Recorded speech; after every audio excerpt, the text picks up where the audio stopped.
We're live. Okay. Well, good morning, everyone. I'm Senator Jim Dill. I'm the chair of IFW committee. And we have 5 work sessions to have today. And I will let everybody know right up front before we introduce each other, we're going to take them a little bit out of order. Representative Hepler has asked, she's in another committee presenting. So she asked that we do the 2 Moose bills first. And I said that we would do that, so we'll start with 433 this morning. But I'll announce that again after we introduce ourselves. And with that, I will start with Representative Ordway. Good morning, Senator. I'm Lester Ordway. I represent the good folks down in the town of Standish in District 23. Representative Lyford. Good morning, Peter Lyford, District 129, Clifton, Eddington, Holden, Northborough, and Vesey. Representative Mason. Good morning. Thank you, Senator Dill. I'm Rick Mason, representing the great people of Lisbon, District 56. Representative Alley. District 138. Oh, good morning, Mr. Dill. And I have 12 communities that I have working with me. All right. House Chair Landry. Good morning. I'm Scott Landry. I represent the town of Farmington and New Sharon, District 113. And the wind up here is, I hope I make it through the day. Oh, wow. Representative Danny Martin. Thank you, Mr. Chair. Good morning. My name is Danny Martin. I represent House 150, located in northern Worcester County. Representative Terrio. Thank you, Mr. Chair. Good morning. I am Tim Terrio. I represent District 79, which is Albion, most of Benton, China, and Unity Plantation. Senator Black. Good morning. I represent Senate District 17, which is all of Franklin County and 4 towns in Kennebec. Representative Neto. Good morning, everyone. Kathy Neto here. I represent the town of Winslow and a small portion of Benton. And Senator Curry. Good morning, everyone. Thank you, Mr. Chair.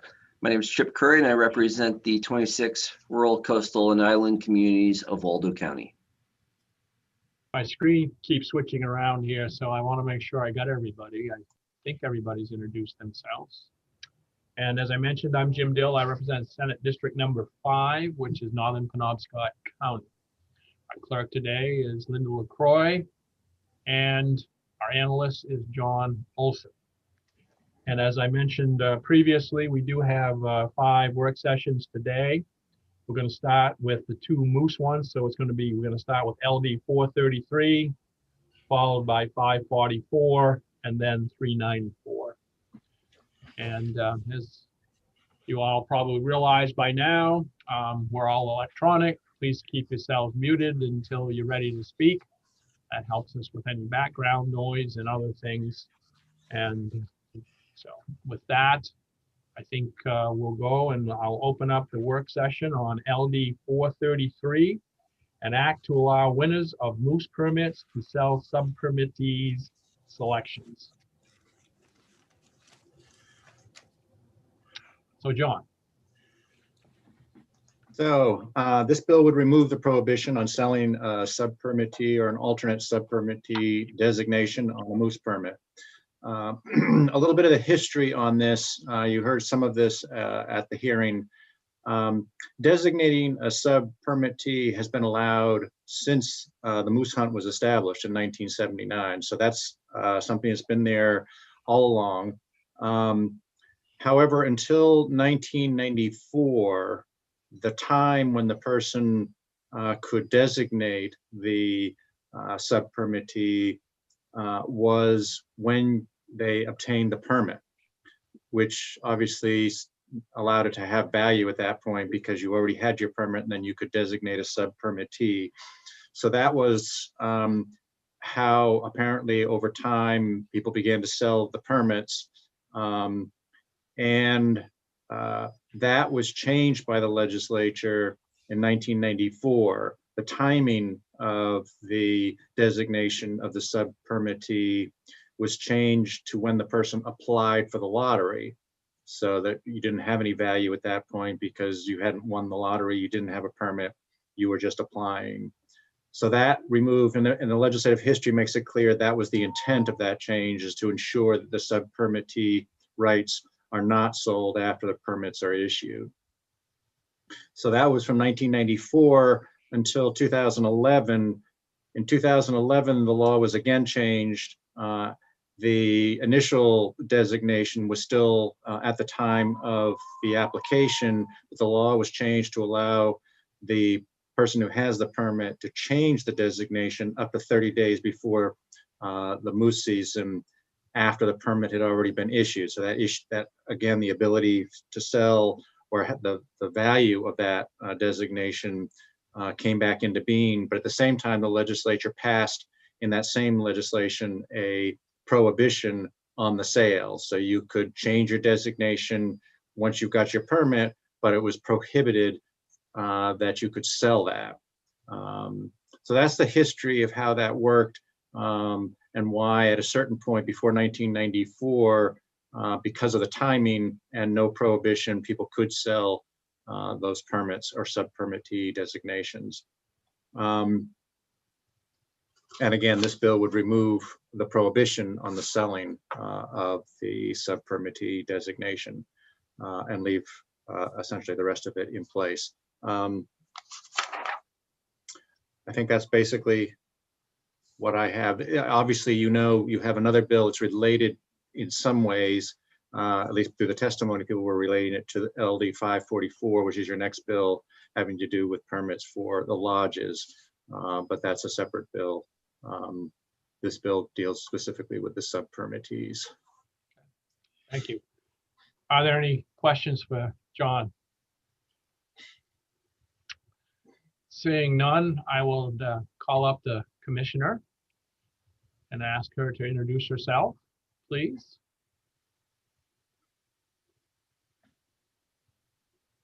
Good morning, Senator Dill and members of the committee. I'm Judy Camuso, Commissioner of Fish and Wildlife. Did you have a question for me? I do. I guess I know you've already articulated it. I'm sure Mr. Swan did too, but I just think for the work session, could you articulate the departments, you know, and quickly summarize the department's stand on this particular aspect of selling sub-permittee? Sure. I mean, I can see Bill Swan is here as well, so I can ask him to turn his camera on and address. But yeah, the department is opposed to this, and I think Bill could talk to some of the complexities that would arise with the trading of sub-permittees and whatnot should this bill pass. Sure. I will get to him in just a second, see if anyone else has any other questions for the commissioner while she's up. Seeing none, thank you, Commissioner. Bill Swan, good morning. Would you introduce yourself, please? Yes, I'm Bill Swan, Director of Licensing here at Inland Fisheries and Wildlife. I would ask the same question of you, Bill. You know, the commissioner alluded to the complexities of sub-permittees, and you know, if we allow to start selling the sub-permittee, what would you see that as causing some real problems for the department or issues? Yeah, so there's a couple of points here that the department made in our testimony. The first is that, you know, the department really wants to try to maintain a system that is like fair and equitable to everyone involved. And we really want people applying for moose hunts because they're interested in going on a moose hunt, not because they're interested in being able to make, you know, a great deal of money in selling the sub-permittee designation to someone else. So that's our basic thought. We also believe that if that was opened up, that there certainly would be more people that applied for the moose lottery because of the probability of being able to sell the sub-permittee designation. So with more applicants, the probabilities of a person who truly just wants to go on the hunt of getting a permit would decrease. Okay, so that's one aspect of this. The other thing that we can foresee is if you got into a situation where you could sell the sub-permittee designation, we would see a lot more traffic with sub-permittees being changed, and some of them at the last minute. As you know, say you had one that somebody said they'd give you 5,000 for, and now all of a sudden you get a better offer. Well, now you want to switch it again. So there'd be a lot of kind of turmoil in that arena, and some of it would be at the last moment, which creates even more chaos and confusion in the whole hunt and the administration of it. Thank you. Senator Curry. Thank you, Mr. Chair.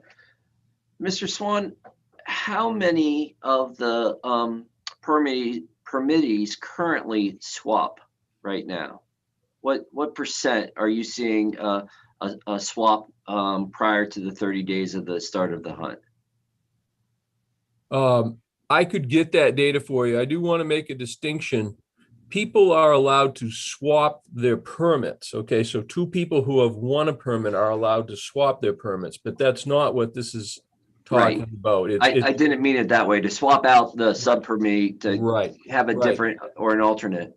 Correct. I could get that data for you, but I can tell you it's more than just a handful. It's probably, I'm going to say, around 100, perhaps more, okay, that changed their sub-permittee within the time frame that's allowed right now. So it's not a small number. It's a fairly good size number of people that do it. The current situation seems to me fairly unenforceable in terms of is this happening under the table? We're going to swap someone in, and they're going to be scalping a ticket, essentially, if this were a concert ticket. And so I'm just I would think that swapping would be a sign of if it went up dramatically from the prior how it happened prior to 2011. If it went up a lot, I would think, well, maybe that's a sign that we're already selling it illegally. What's your sense of that situation? Yeah, what happens now is that the majority of folks, especially when a moose permit's involved, they want to follow the law. So when they're contacted by someone that says, hey, I'll give you $5,000 if you'll sign me on this, what they do is they'll contact the department and say, hey, is this legal? And so we tell them it's not legal, and the vast majority of people at that point stay away from doing that. And so that's the reality of it. Is I think most people will not do something illegal, especially when it involves a moose permit that's near and dear to their hearts. But if they could, they would. Some of them, there's no doubt. The money they just couldn't justify it, They just couldn't justify not taking the money. Thank you very much. Representative Lyford, did you have a question, or was it answered? Yeah, I think Bill answered it well. Thank you. All right, thank you. Are there any other questions? Yes, Representative Landry, then Representative Alley. So go ahead, Representative Landry. Yeah, Bill, have you had to prosecute anyone for this? For selling licenses? No, we have not. Nor I do not believe that we have investigated anyone for it. As you've stated, if both parties agreed to stay silent, it would be very difficult to do anything about it, But so we don't, and we may have gotten complaints, but I don't think we've got anybody that had any solid evidence that could complain about it. so that we could actually move forward. Thank you. Commissioner Camuso, did you have something to comment on that?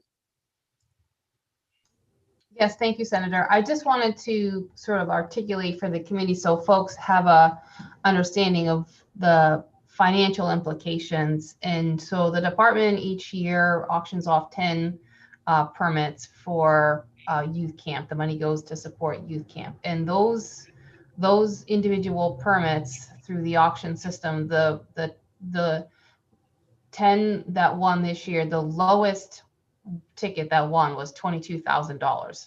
The highest ticket was in excess of $25,000. So this is significant money. And if this were an option that were made available, I think Mr. Swan probably underestimated the number of people that are not interested in moose hunting that will now be putting their name in the lottery to sell their sub-permittee ticket, and it is not an insignificant amount of money.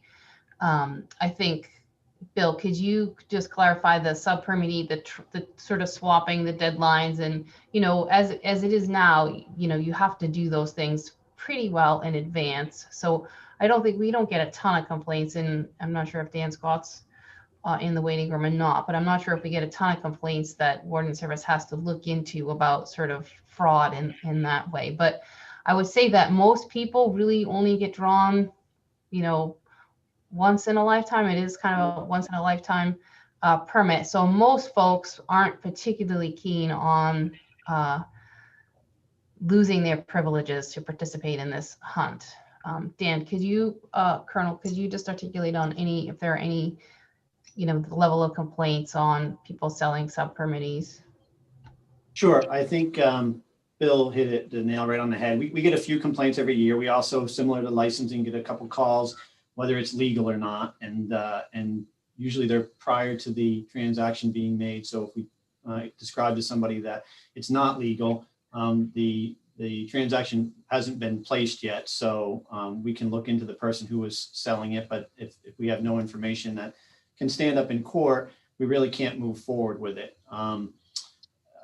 Does it occur? I'm sure it occurs on a limited basis, because we get questions from folks. So that means there's some people that are doing it without being asked. Similar to what Bill said, if we've found in the past, if they have a successful moose hunt and everybody's happy in the end, we never hear anything about it. Once in a while, we get rumblings when somebody didn't get the experience that they thought they would for the amount of money that they paid. But again, at the same time, they need to be willing to come forward. There's a lot of financial transactions and records that you'd have to track down, and also prove that the exchange of money was for the sub-permittee designation, as opposed to the lodging, the housing, the food, everything else. So they are complicated cases to make. The only piece I would add, as far as the level of participation, if it were permitted, the Maine moose hunt is a world-class moose hunt. Big game hunt. There's no discussion about that. I personally hunt big game across the country, and the cost of a permit, a non-resident permit in the state of Maine, is extremely reasonable, almost unheard of compared to non-residents in other states. So there's people all over the country that are willing to spend many, many thousands of dollars to go on big game hunts, whether it's moose hunts, elk hunts, bear hunts, lion hunts, etc. And an average person obtaining a moose permit and knowing that the value of it for sale on the internet may be $5,000, $6,000, $7,000, $8,000, I think that you would, as Bill Swan said, see a dramatic increase in people who are applying just for that reason. Thank you. Representative Alley, did you have a question?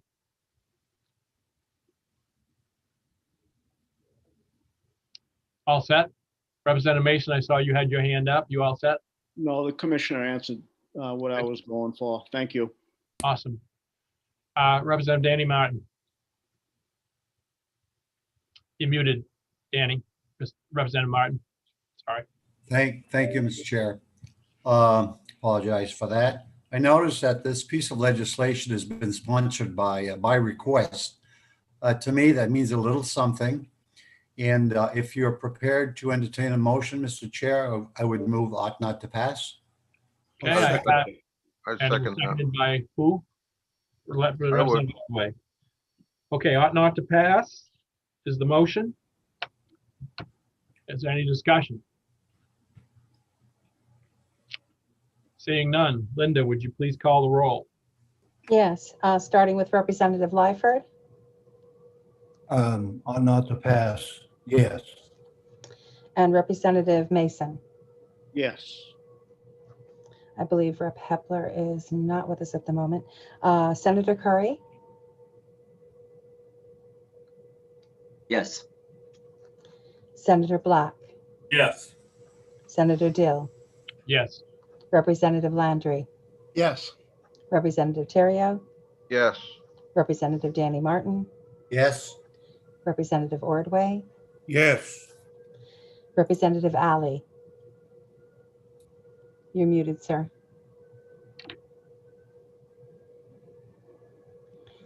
Try holding down on the space bar. Can you hold down on the space bar? There you go. Yes. Thank you. Representative Nadeau, Yes. and I believe Representative John Martin is not with us at the moment. So that would be 11 in favor, 2 absent. In the matter of LD 433, an act to allow winners of moose permits to sell subcommittee selections ought not to pass is where we are, 11:02. And I will close the work session on LD 433. And we'll open up the work session on LD 544, an act to eliminate moose permits for hunting lodges.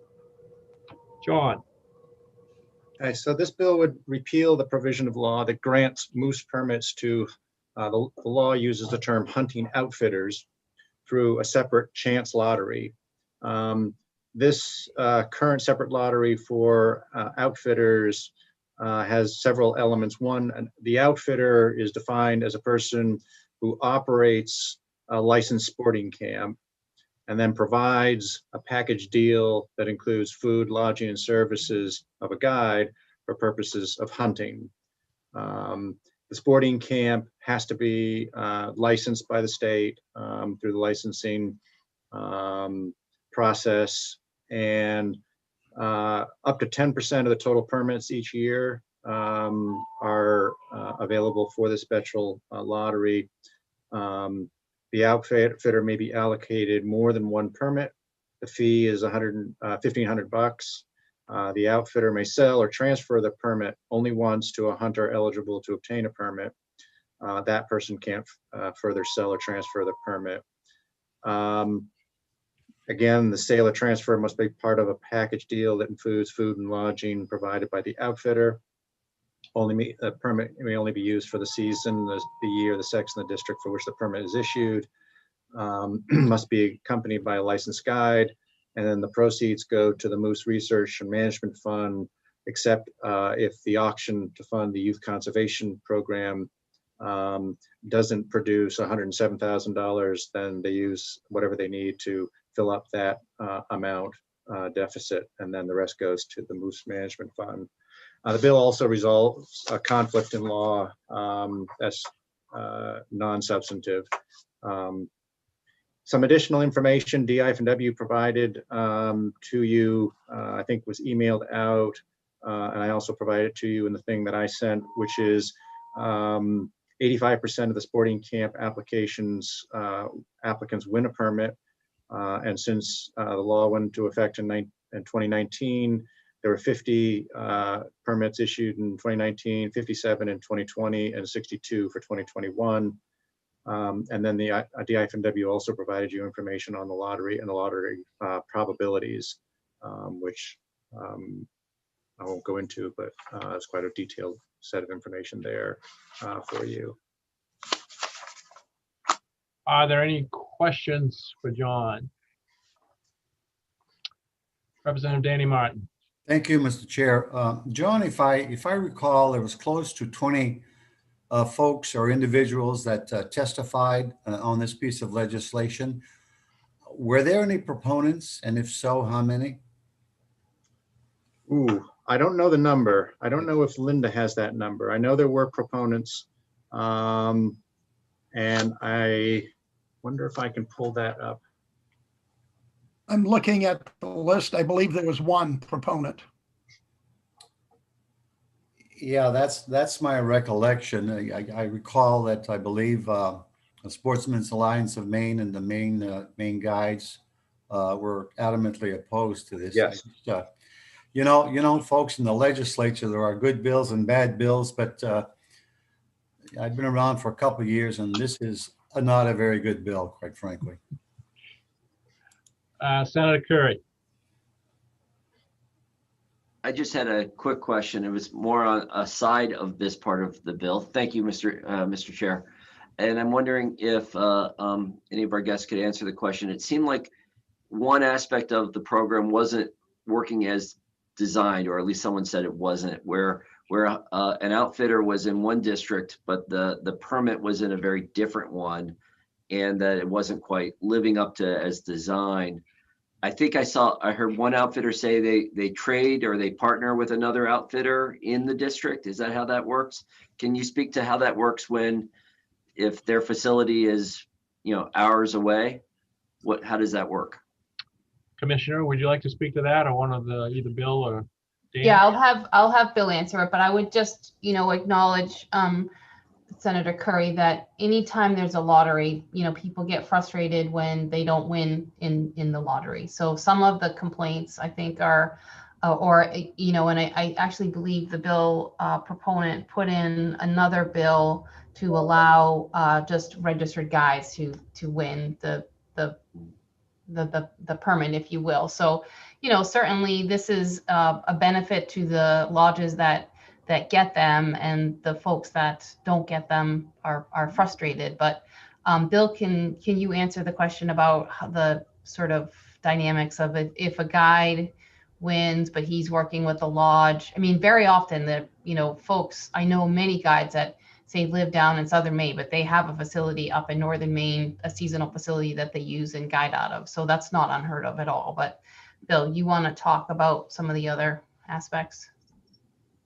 Right. If you look at the current law, I think the key wording is that it says that a lodge that wins the permit must provide food, lodging, and guide service.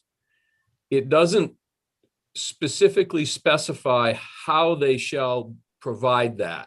Okay, so there are some circumstances that we're aware of where a lodge, say in WMD 7 even, may decide that they would prefer to hunt in WMD 1 and partner with a lodge in that area to provide the food and lodging and perhaps even the guide service. Okay.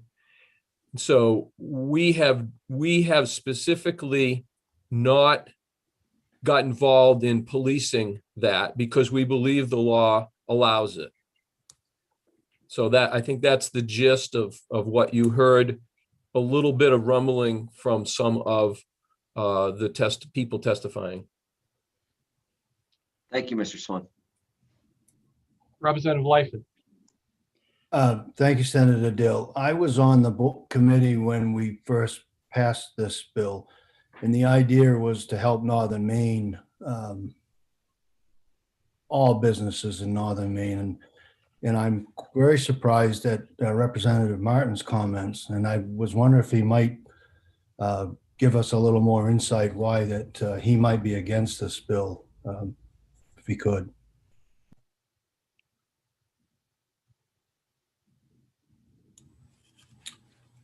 Would you like me to respond, Mr. Chair? Yes, please. Yeah, no, I was looking for you, sorry. Thank you, Representative Lyford, for your question. Quite frankly, I usually vote based on the testimony.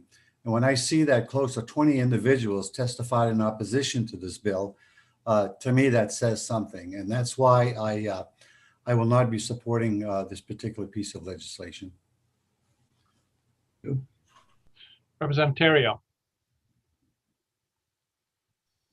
Thank you, Senator. I was around when we passed this also, and is it perfect? I don't believe it is, but is it really doing what we wanted to do? Yes, it is. I find it's very effective, and I'm quite certain that I agree with Representative Martin, and I'm ready for a motion if you are. I'll just ask one last time. If anyone else has any questions before a motion? Seeing none, go ahead, Representative Terrio. Ought not to pass. Ought not to pass. Is there a second? Second. Second by Representative Landry. Any further discussion? Seeing none. Linda, please call the roll. Again, starting with Representative Lyford. No. You're in favor of ought not to pass? I'm sorry, Representative Lyford, is that you're in favor of the ought not to pass? I am opposed to the ought not. Okay, thank you. I just wanted to be clear. Representative Mason, Yes. Senator Curry, Yes. Senator Black, Yes. Senator Dill, Yes.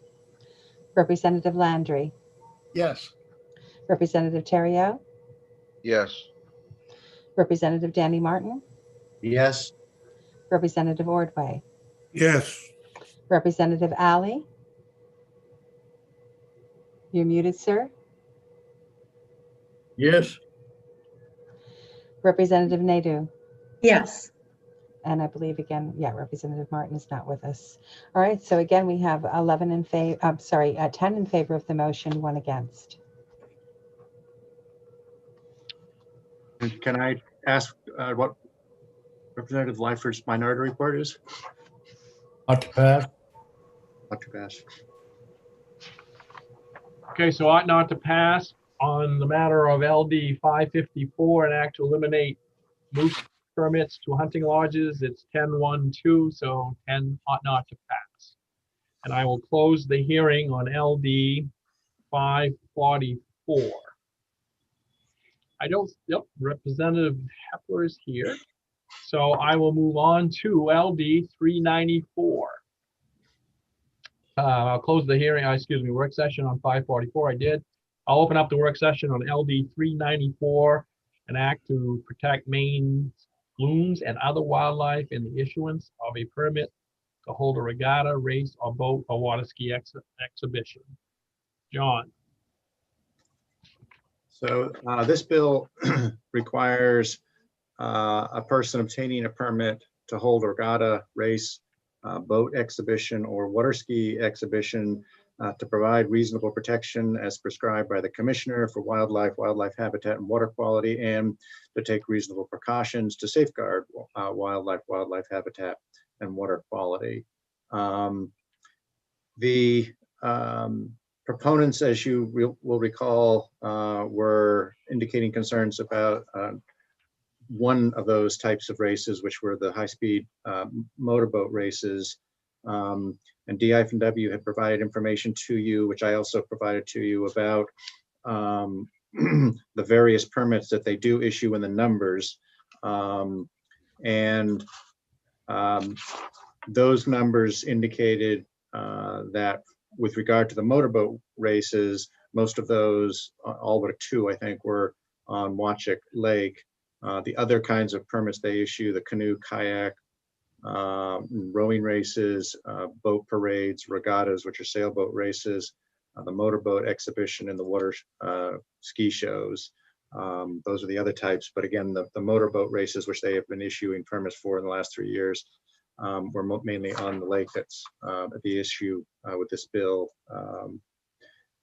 They also have provided you, DIFW have provided you information on its sort of process for issuing permits in terms of, they gave you that little flow chart. I can put that up on the screen if you're interested, but I believe that was emailed out to you.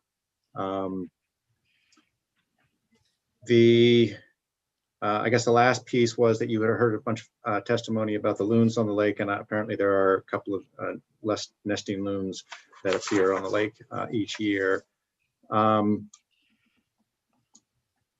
There was a comment at the hearing about the authority currently for DIFW to go after persons who harass, molest, or otherwise disturb wildlife. And I think DIFW had indicated that there was an enforcement challenge there in terms of connecting apparently a loon that had been found dead during or after one of the races on Wachik, whether it was actually killed during the race, and if so, which boat and so forth. So the enforcement issues associated with that. There was a proposed amendment that was offered by one of the proponents, Richard Wigan. He had indicated adding language to make it clear that the permits would only be issued if the commissioner determined that the regatta, race, or exhibition would not unreasonably endanger public safety, wildlife habitat, or water quality. Since the hearing, I believe the department has been thinking some more about this, and Representative Ordway, I know, has been thinking about this. And Representative Ordway, would you like me to, I think there's a proposed amendment that the IFW has sort of put together some language, and I could put that up on the screen if that would be of interest. Yeah, please do that. Representative Ordway, do you have a question for John? No, I'll wait till we see that, but I do have a concern. Thank you. Okay, thank you. Okay. So are you seeing a sheet says 394 IFW thoughts? Yes. Okay, so this is the proposal. And the pieces of this are first, in the issuance, making it clear that when the commissioner issues the permit, that the commissioner can actually make the determination that it will not unreasonably endanger public safety, wildlife habitat, or water quality, and that the commissioner can place conditions and restrictions on the permit in order to ensure those things are achieved. So that's the first part here. The second part is making it clear that the commissioner can revoke a permit or refuse to issue a permit if a condition or restriction placed on the permit has not been maintained or has been violated, or may disallow the participation of an individual who violates a condition or restriction placed on a permit issued under the section, so that if there's a bad apple in the bunch, they can exclude that person as opposed to shutting down the whole race. Gives the commissioner authority to adopt rules and changes the penalty provision to align with the current, the conditions and restrictions, as well as the rule violations. There is one piece of this. I know I had a brief back and forth with the department this morning, and I think this piece here, the unlawful crossing, I thought that was going to be handled by rulemaking, but I think the department may have had an interest in just keeping this prohibition on, once the flags are, the warning flags are up, keeping the prohibition in statute. So that might be another tweak on this. And I know Representative Ordway has some further thoughts on changes to this proposal. Thank you. Representative Ordway.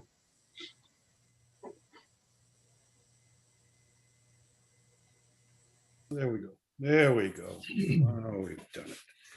Yes, thank you, Senator, and my colleagues on the IFW committee. Many times when we put in legislation, there is unexpected fallout. And I believe I put this in specifically about some boat racing that's going on. And one of the unintended fallout was water ski exhibitions. And I've heard a lot, I mean, a lot of kickback or feedback from water ski clubs and water ski exhibitions. As many of you know, down in Sanford, there's been an ongoing, I think 80 years they've been doing a water ski exhibition down there. They had some big concerns. So I would I like this motion. The amendment that's there. Back and forth with the department, my constituents' language, I think this handles it. But the one thing that I want to do with this is eliminate anything to do with water ski. Leave them alone. They're taking the shrapnel on this bill. So I would like the amendment without water ski in there. I'm not sure how to go about wording asking the committee to do that. I think you just did. Well, okay. Your suggestion is to leave the amendment as it is, with the exception of taking out water ski exhibition or any reference to water ski. Is that correct? Correct, yes. Take out anything that has to do. Now, and I'll tell you that if you look at the statistics that the department put out, or the number of permits that they've issued, it's this, we're not talking about a lot of issues. So in 3 years, 3 permits. So, you know, let's not drag them into this thing. Thank you. Okay. Representative Hepper.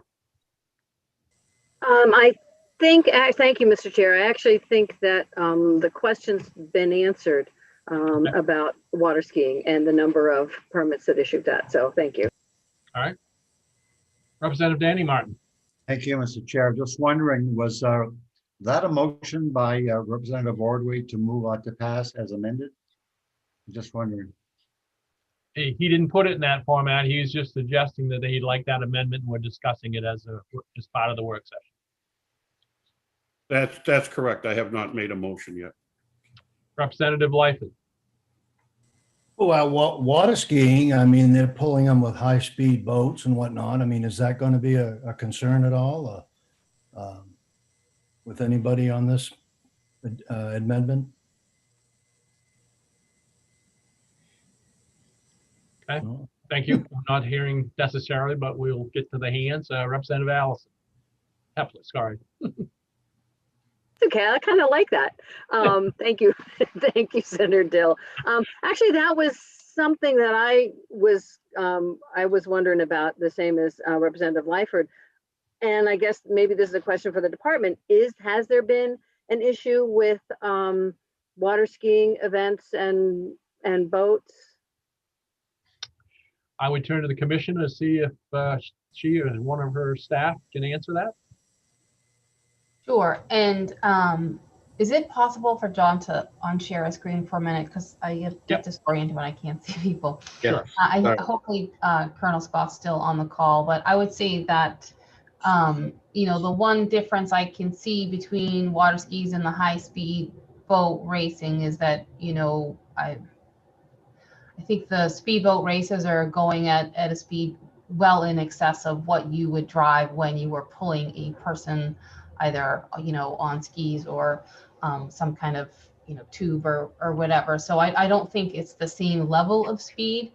I don't know that we've had particular complaints about any of the water ski exhibitions that get permits from us annually, but I think, as Representative Ordway indicated, there's only a few every summer, so it's not a big lift. I guess I would just, I mean, I know Representative Ordway got a lot of comments on the water skis, but I am also, you know, curious of the intent of this bill. I'm not sure that the sailboat regattas pose a whole lot of threat either. So just throwing that out there to complicate matters even more. If you're going to eliminate the water skis, then I'm not sure how much impact the regattas have. Okay, I would. Can I follow up with that since you just mentioned that? Ask what exactly is a boat exhibition?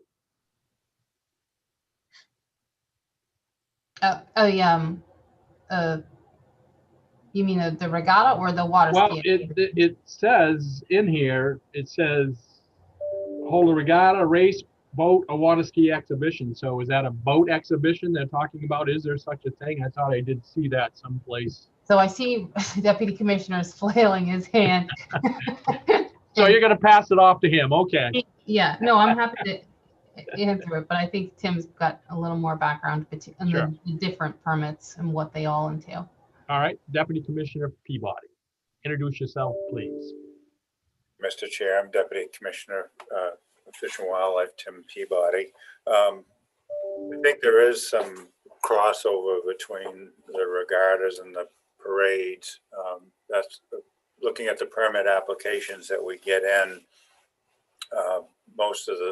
I would classify most of them as a parade as well as a motorboat exhibition. You got antique boats. They may have them displayed in the parking lot. They may be running them out on the lake, but it's an organized event more than anything.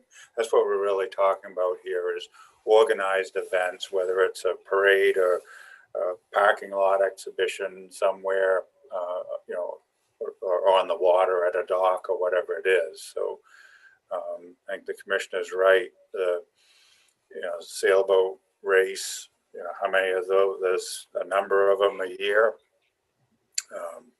Are they posing a threat? Probably the only threat is the gathering of people more than anything. Thank you. Did that answer your question? Is that Representative Lightfoot? Who asked the question? I'm not sure. To be in that, I asked about regattas. I mean, boat exhibitions, but I don't know if there was another question asked before that. So I think there was. But. All right, then Representative Neto. Actually, I was just going to comment on the speeds of water skiing is a lot less than. Okay, thank you. Yeah. Representative Hepler.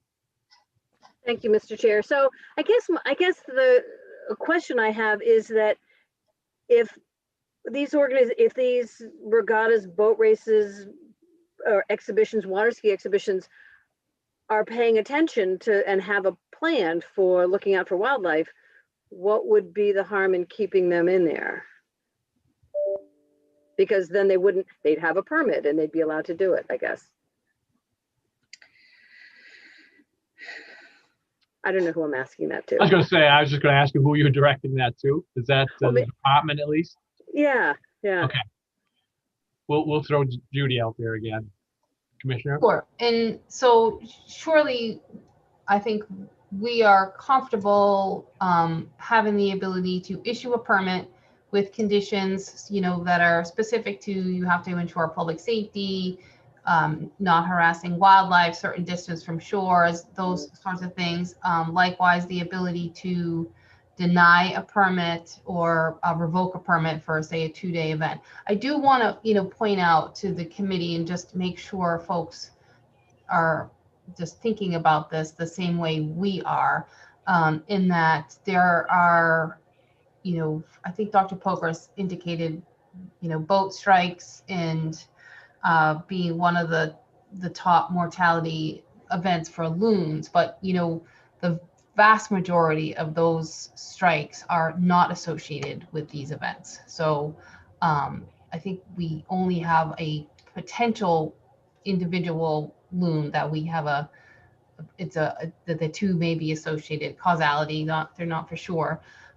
So while boats do pose a threat for loons, and we know that they are a source of mortality, these events in and of themselves are probably no more impactful than any of us out on a weekend using your boat, not paying attention, doing whatever we do when we recreate. So recreational boats are, certainly, I think we can work for have everybody have better awareness of loon nests and that sort of thing. But I just want to make sure that the community understands we're not going to prevent these events just because there's a loon nesting on the lake, right? So we might deny someone in the future have they not adhered to their permit conditions, have they been seen, harassing or chasing wildlife or anything like that. But there's over 4,000 nesting pairs of loons in the state.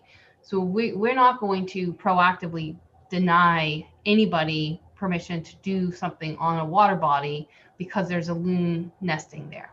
So just want to make sure. I have heard some people talking about, well, these shouldn't be allowed if there's a loon nest, and they shouldn't, so I want to make sure that folks understand that that's not how we would intend to handle this should this bill pass. Does that answer your question, Representative? Actually, I would like to sort of follow up or clarify that. Is that Sure. so? If as long as so if this bill, this amended version passes with the regattas and boat exhibitions and water skis, they still get permits. It's just that they need to follow the same rules as everyone else, right? Exactly. Yep.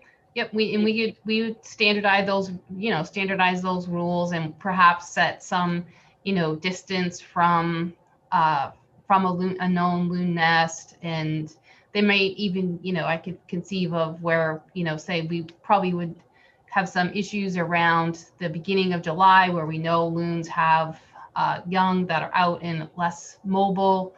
So there might be time of year restrictions, but I don't see us preventing or denying these events as long as the groups are willing to do the work, the prep work, and make sure that they have their course set far enough away and are respectful of any wildlife that they encounter while they're out, and headway speed, all the other sort of standard rules that we would put on any permit like this. We may deny them in a subsequent year, or if we have a lot of complaints, if it's a 2 or 3 day event, then we might stop it, or we might remove an individual from participating. If it's just one person that's been kind of, skirting the rules, then I think that's how we would look at it. Thank you. Senator Curry. Thank you, Mr. Chair.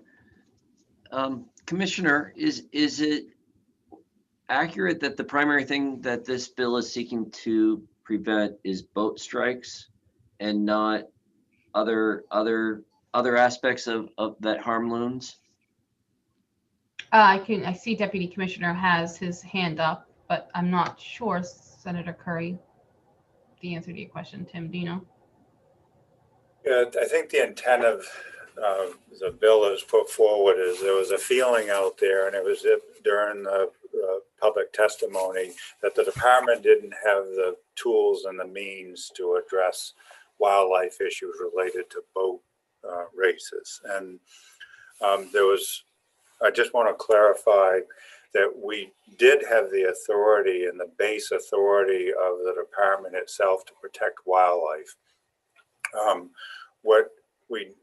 It really wasn't, quote, in your face. The way this is structured now, it puts it right in it clearly puts it under boat races, that these are considerations that need to be made.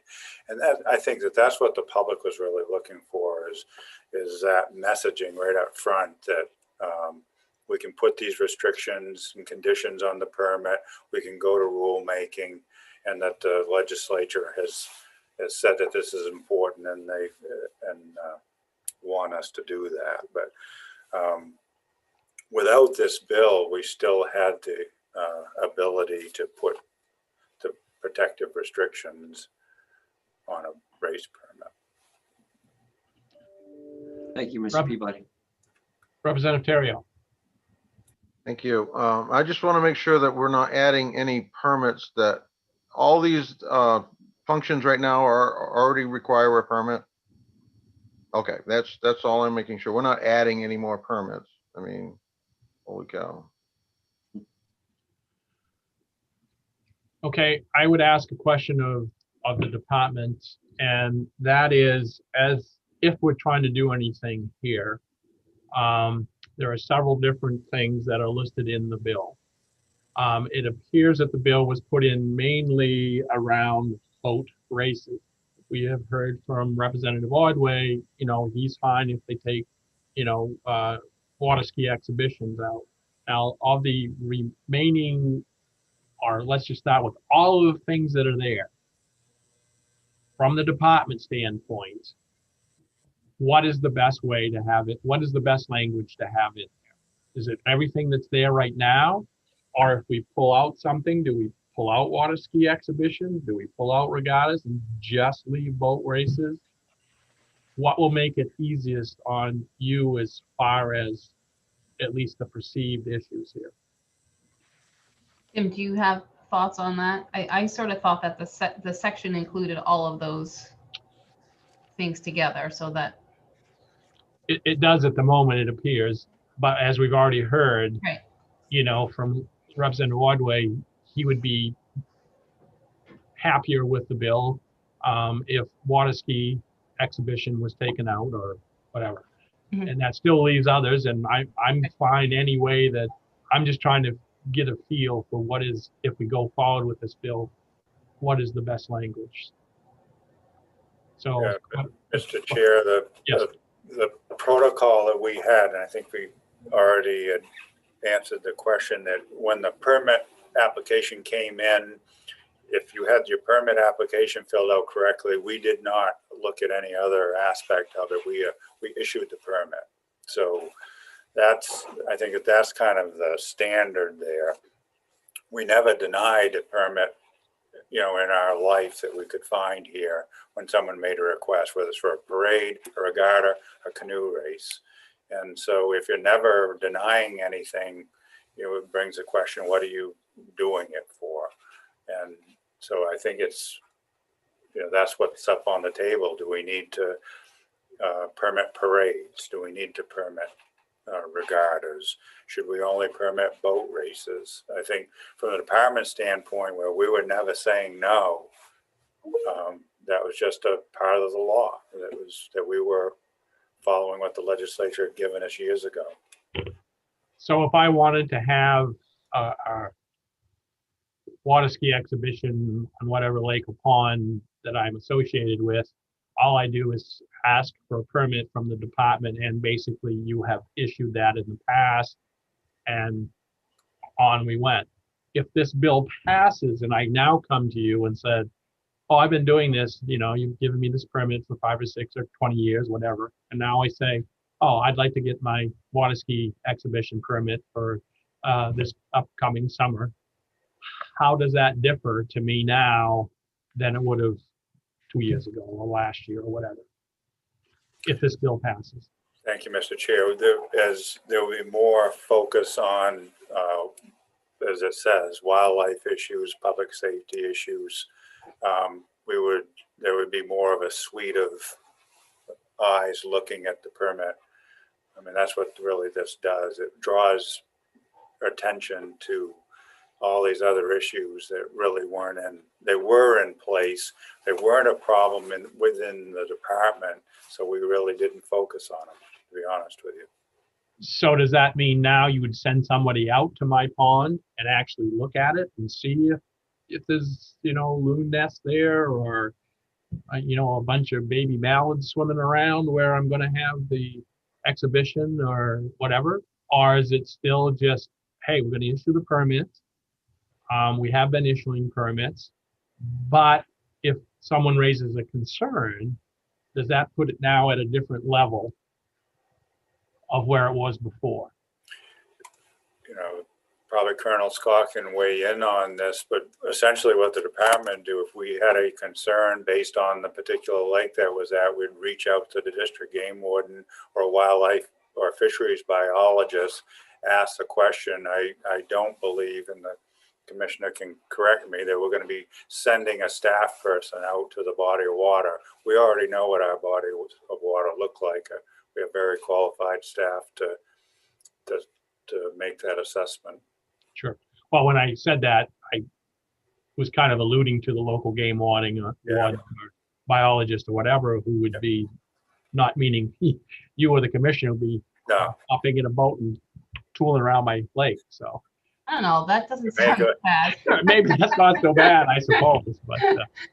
But Representative Lyford. Thank you, Senator. When the Kiwanis testified, I asked the question, now that this issue has been raised, you know, what were they going to do in the future? And they said, you know, be more aware of it and take better care of it. So I would hope the responsibility would be on all of these individual permits, the people to be more conscious of what's going on and the complaints that's been lodged, and so that the department doesn't have to have a couple of wardens out there on every event. And I think that's what Deputy Commissioner may have explained. Thanks. Senator Black. Thank you, Mr. Chair. I'm not just sure who in the department could answer this, but I mean, as you go to issue these permits on these lakes, I mean, the conditions probably aren't the same every year. I mean, as far as nesting loons or number of loons on there, who would determine, or would you, how would you determine the situation of loon numbers, loon nests, without having, would it be the local game warden? You said, Mr. Peabody said that you probably wouldn't be sending a person out. Would the local game warden, or how would you determine if it was going to be a problem with the local wildlife? Yeah, thanks, Senator Black. That's a really good question. I'm not sure that we know the actual answer yet. I mean, loons do have pretty strong site fidelity from year to year, so they tend to stay in the same general area if they're successful in a previous year. So, the Maine Audubon does organize the annual loon count where they have kind of all of the loons in most of southern Maine anyway identified. I think, we would look to, through rulemaking, establish a process by which either the applicant, works with either the regional biologist or somebody to identify. But, very often some of these events happen earlier in the season. I'm trying to think. So if they happen in May, so the loons will be on nest for sure by then. But yeah, that will, we could, we'll, and this is an area where we'll probably get a little hung up because we could say, not within, whatever, so many feet of any known loon nest. And then we would sort of require that the applicant do some background work to make sure that there's not a known loon nest. I'm hesitant to commit too much of our staff time to going out and verifying or searching for loon nests. And that, as you know, and as I think some of the bill proponents spoke to, loons, particularly before they are actually incubating the eggs, they move around the lake quite a bit. The loon nest can be well camouflaged. It might not be that, easy to see. So I have some concerns about, with say just one visit. I have some concern about putting that burden on our staff. And I would, suggest that we would likely put that burden on the applicant. I don't know, Tim, do you have a different thought? No, I think that there's a lot of people out there that know a lot about the bodies of water to a point where we would not have to do exactly what you just said. Send someone out there and search for a nest. Does that answer your question, Senator Black? Yes, it did. Thank you, Commissioner, Mr. Peabody. Representative Terrio. Thank you, Senator. This is for the commissioner.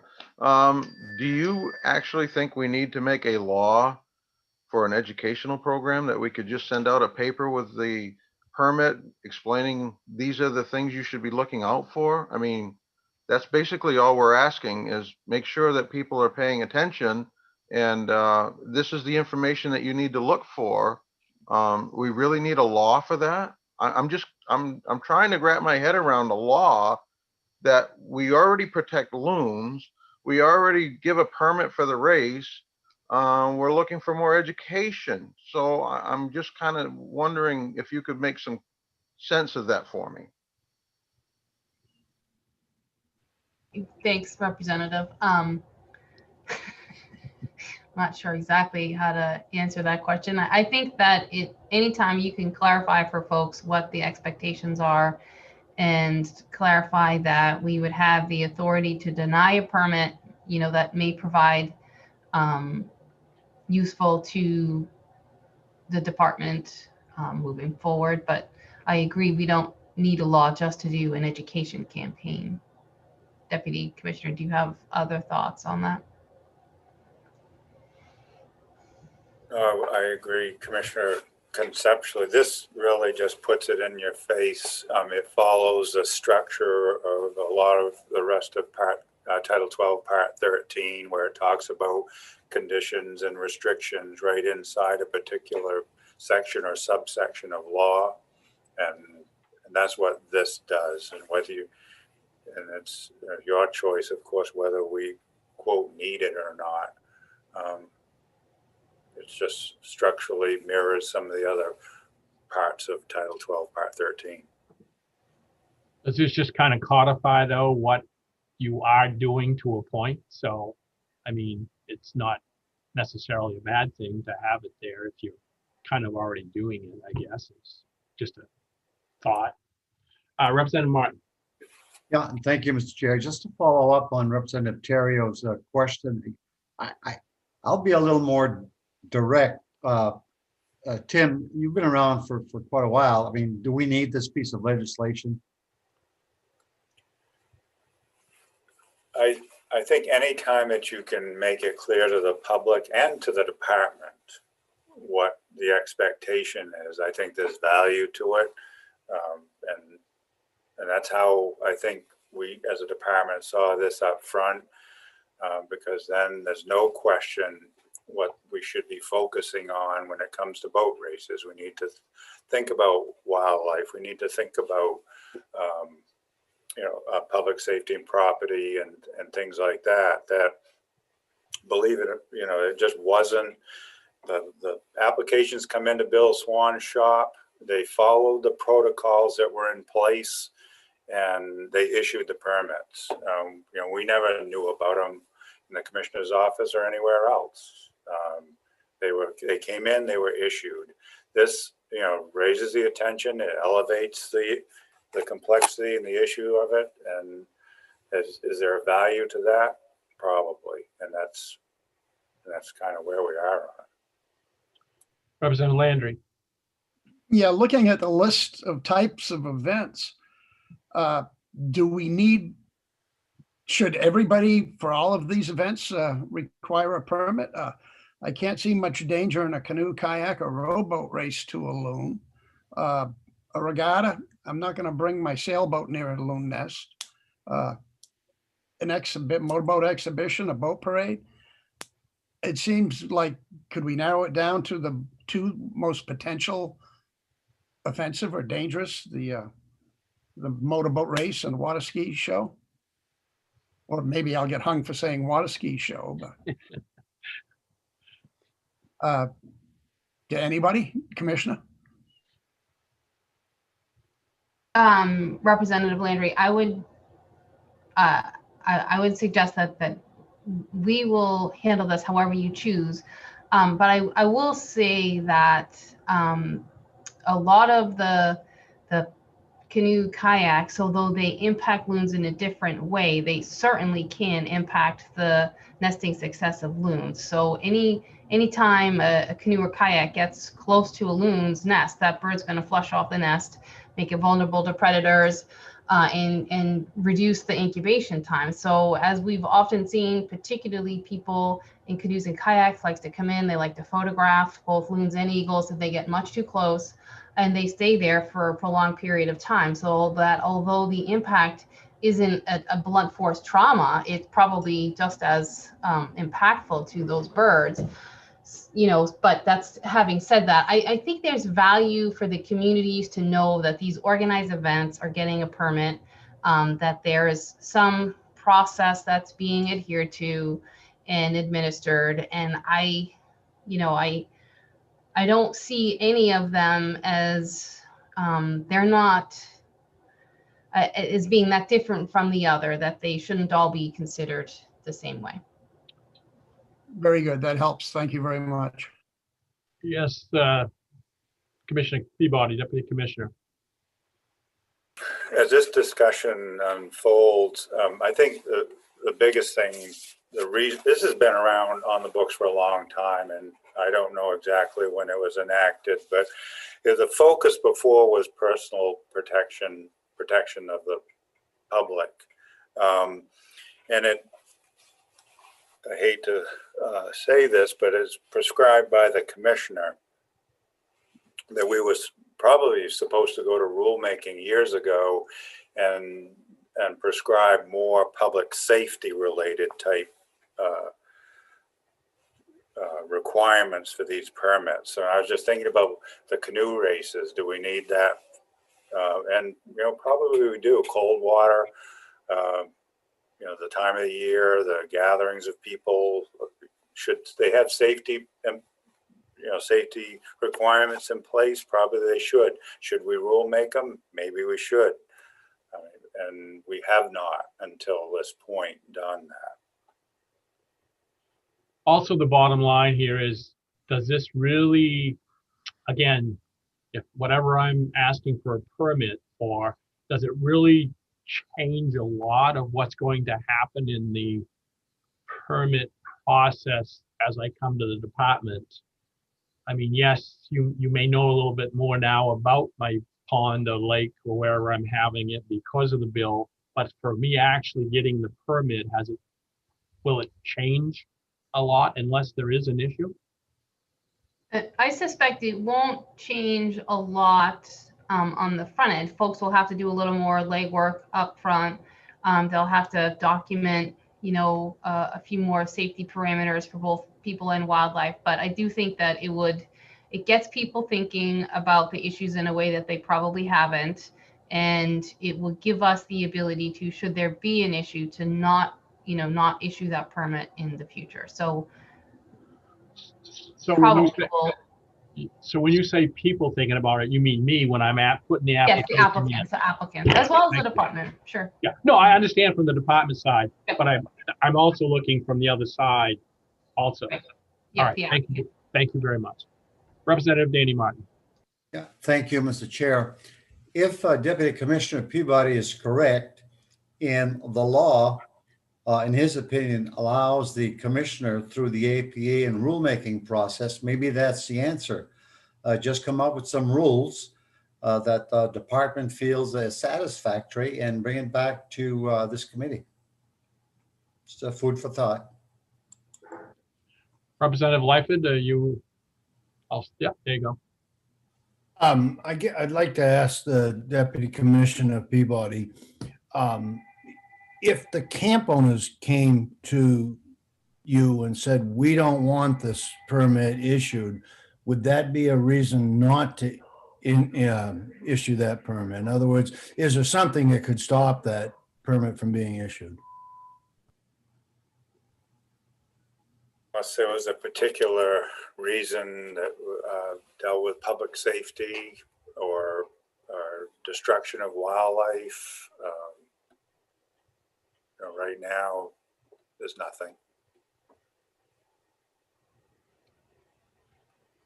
Thank you. Are there other questions? Seeing none. I guess we're ready for a motion. Oops, Representative Hepler. Actually, that's what I thank you, Mr. Chair. I was going to make a motion to I think it's ought to pass as amended. It's the piece that John Clark put up on the screen that I don't have a copy of. Right. That would be ought to pass as amended. Okay. All right. As we saw. All right. Is there a second to that? It's been seconded by Representative Alley. It's been moved and seconded. Discussion. Representative Danny Martin. Yeah. Mr. Chair, the motion ought to pass as amended. Does that include what Representative Ordway suggested, and to further exclude water skiers or water skiing? I would go back to Representative Hepler and ask her that, but she did say what was put up on the screen, so that actually did include water skiing at that time. So is that where you are, Representative Hepler? Yeah, and actually, I mean, and the reason for that is that there's nothing in this legislation that would prevent any of these or other, regattas, races, boat exhibitions, or water ski exhibitions to continuing to do what they've been doing. And that's why I didn't think it was necessary to exclude any particular group. Representative Ordway. Yes, please excuse me. I had a power outage here. It lost the last 5 or 6 minutes. So I'm not sure what happened. I lost Wi-Fi, just got it back. I'm not sure where we're at, just rejoining, and it appears it's a motion. What happened was there was just a motion made and seconded to pass this bill as amended, and the amendment was basically what was on the screen that John showed us, and it did include water ski exhibitions. So it's basically everything. We haven't taken anything out of it. We had a discussion near the end of it, should anything be taken out or not, and that's where we are. Nothing has been taken out of what you saw that John put on the screen. So it does. Yep. If I may, and this is discussion now. Yep. Okay, thanks. With water skiing left in there, I'll have to oppose my own bill. Okay, thank you. Senator Curry. Thank you, Mr. Chair. It sounded like we were getting close to, prior to the motion, that we were getting close to kind of a broader understanding of what was possible in terms of looking at a broader range. So I think I'm clear that this does not include canoe races or kayak races or things like that. Am I correct there? That it does not include that? I would defer to the department if those are included in here as they see it. Do you do that now? Issue permits for those things? And is that included in, and I can't see the bill while I'm looking at the same screen. Is that included in this bill to have the wildlife management side included in the permitting, or wildlife protection plan in the permitting? Is that a part of this bill? My understanding is that this bill would direct the department to include those in, that consideration for all the permits that we issue around boats. And Okay, so for all of the events, it would. So while the issue would be different for kayaks, we're not talking about high-speed boat strikes. We are talking about harassing if people are misbehaving in terms of going and hanging out. Because I could see that as being I would be in support of having rulemaking that and putting on the event organizers, making sure that they've come up with a plan to avoid that. And so it's not just about high speed, we're now talking about whatever the unique issues for that body of water, those wildlife and that event. And so that we're thinking about that in the same way that it sounds like historically you've been asked to think about public safety.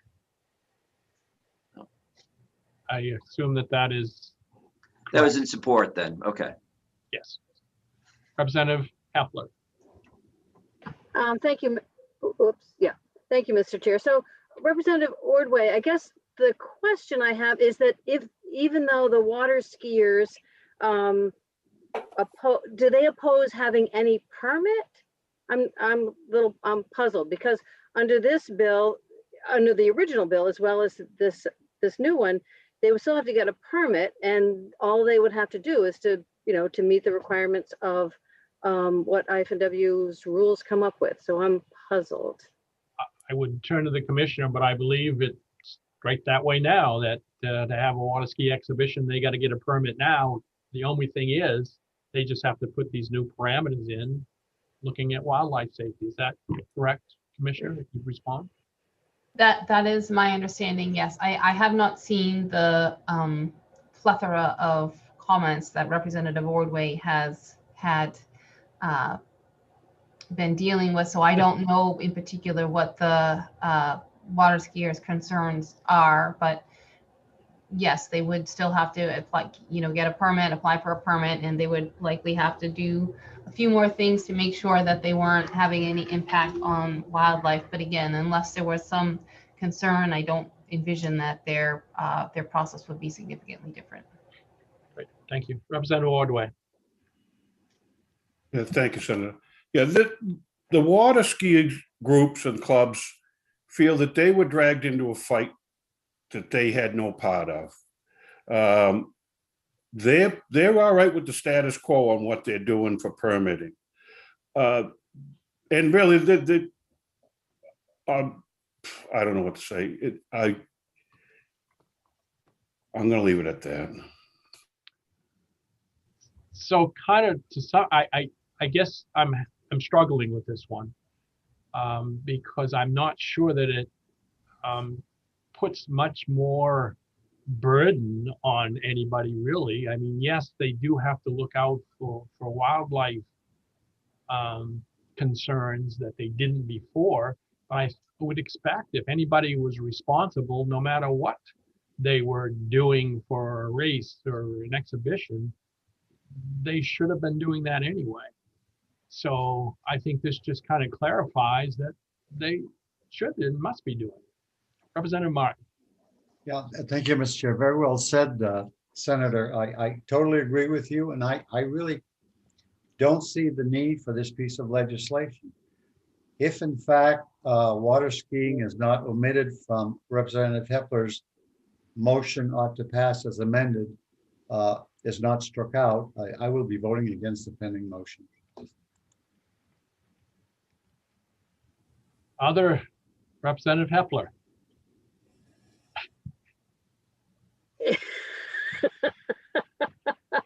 I hate to hold things up, so No. in the interest of committee support, should I mean, I'm sure I could take that out. I don't see the need for it, but I'm happy to take that out if that's what it will take to get this bill through. I wouldn't be surprised, Representative Hepler, that if we take that out this year, that we might not see that bill in the future coming to us, saying why were they excluded this time, but who knows what people will put in. Representative Terrio. Thank you, Mr. Chair. Yeah, I think it can all be done in rulemaking, and I don't see a need to have this bill. I mean, I love the language. I think they need it. I think they can do it.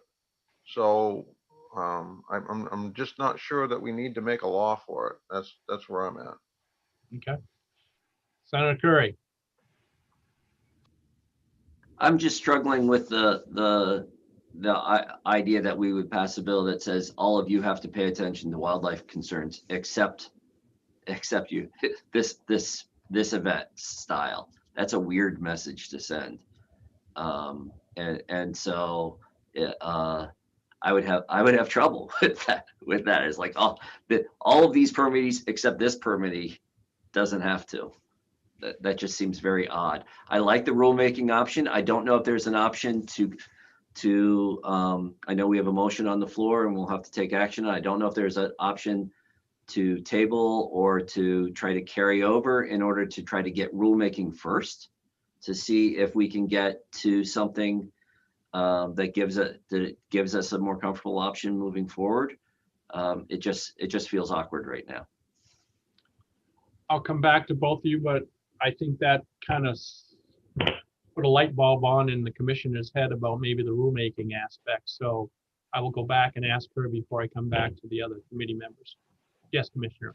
Thank you, Mr. Chair. So Representative Martin suggested this as well, and perhaps the committee could direct the department to enact rules and we would report back to you next session with our results of the rulemaking proposal. And then if that was satisfactory to the committee, you wouldn't need this bill. And if it didn't address all of the concerns, then you would still have the option to take action. Okay. Representative Danny Martin.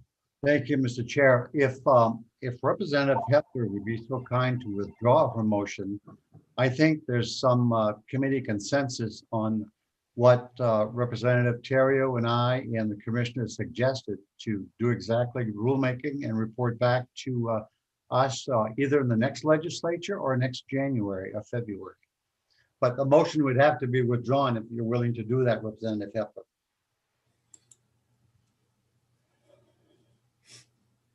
My other phone is ringing. Thank you. So can that be, one of the questions I had about that was that, can you put this concern about wildlife in rulemaking because it's not in current law? Commissioner, would you respond to that, please? Yes, I think we could undertake a rulemaking process that would clarify the conditions that we would be looking for in these various permits. And I think we can do that under our current authority. We've just not done it to date, but if the legislature directs us, we certainly can do that and make it a priority. And we should be able to have to you, when are we in March? I think we should be able to have you the results of that by next January. Okay, well, yeah, I guess I just wanted to make sure that we could include the wildlife part in the rulemaking. So, yeah, so my first motion that I make in this committee, I guess I'm withdrawing it for the time being. And who seconded it? I don't remember who seconded it. Will you withdraw your second? Representative Representative Alley, Alley. withdraw your second? He said yes, he withdraws his second. Yeah. Yes? Okay, thank you. Yes, Representative Ordway. Yeah, thanks, Senator, and thank you, Commissioner, for your input on that. I could live with that, going to rulemaking. I have the utmost respect for the department, and I think that they're the ones who do this in rulemaking. And yes, we give them the authority to make the rules, and we change the wording, look at the wording, and bring it back in January would be awesome. Thank you. Senator Curry. Mr. Chair, so if a motion to ask them to go to rulemaking, and then would we also need to have a motion to carry over this bill? Definitely need a motion to carry over. I would go to John Clark. Can we make it in one motion, John? Or would it be smoother with two? Maybe just first a clarification. I'm not certain I understood what the department was suggesting. Are they suggesting that under current law, they have authority sufficient to do the rules, so they don't need any direction from the legislature other than a letter? If that's the case, then yes, you could do a motion to carry over with a letter. Yep. If we're ready for that, I'd be happy to make that motion. Go for it. I move we carry this over to the next to the next, well, to January or next, so this session, but Second half of the session. Yes. Second half of this session. Thank you. That was what I was trying to say. And to instruct the analyst to develop a letter to request the department develop rulemaking to incorporate wildlife protections into their permitting process for their events. Representative Hepler. I can second that, but I also have a question. Would this carryover then allow us to possibly report out new legislation if that's needed? This is under discussion, yes. So what happens now is the department will come back with rulemaking. If rulemaking is sufficient, then we would just kill the bill. If the rulemaking in our estimation is not sufficient, we could continue with the bill. Because it's been carried over and we'll have to do something with it in the second half of this session. So any further discussion? Senator Curry, is your hand still up for discussion or? No. No, sorry, I missed that. Any other further discussion? Please call the roll, Linda. Representative Lyford.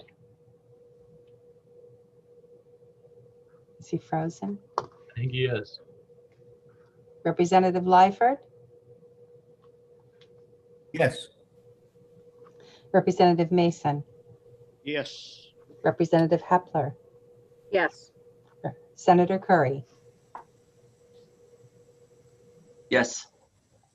Senator Black. Yes. Senator Dill. Yes. Representative Landry. Yes. Representative Terrio. Yes. Representative Danny Martin. Yes. Representative Ordway. Yes. Representative Alley. Yes. Yes. Representative Nadeau. Yes. and Representative John Martin is not here. So that's 12 in favor of the motion to carry over. So on the issue of LD 394, enact to protect Maine's loons and other wildlife and the issuance of a permit to hold a regatta, race, a boat, or water ski exhibition, the vote was to carry over the bill 12-0 with one absent. So I will close the hearing on LD 394 and we'll move on to Representative Landry. Thank you very much, Senator Dill. We've got two bills left. I don't know which way we want to go. We might as well go with LD 547, an act regarding nuisance beavers. I see Representative Kinney is here, so that's why we'd go that way. First, John, do you have any information for us on this bill? Sure. So this is a bill that would repeal a provision in law which provides an exception for taking beaver as a nuisance animal. Under current law,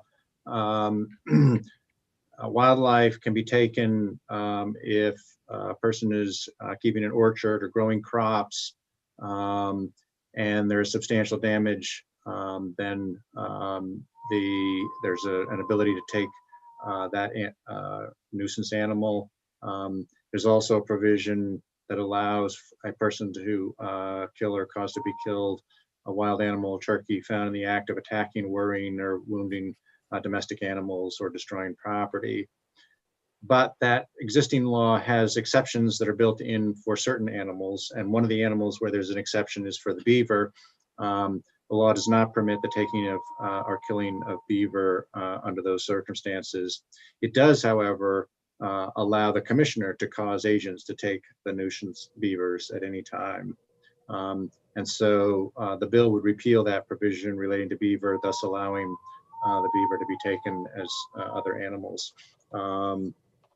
The department had indicated a suggestion of a proposal for an amendment, which would be to allow landowners or their representatives and agents of the commissioner to take nuisance beaver at any time, but through a process of authorization so that the department would have the ability to know that was happening and how it was happening and basically put appropriate conditions on it. I think in the bill analysis that I sent you, there's language at the end there which would do what the department is suggesting if you want to pursue that avenue.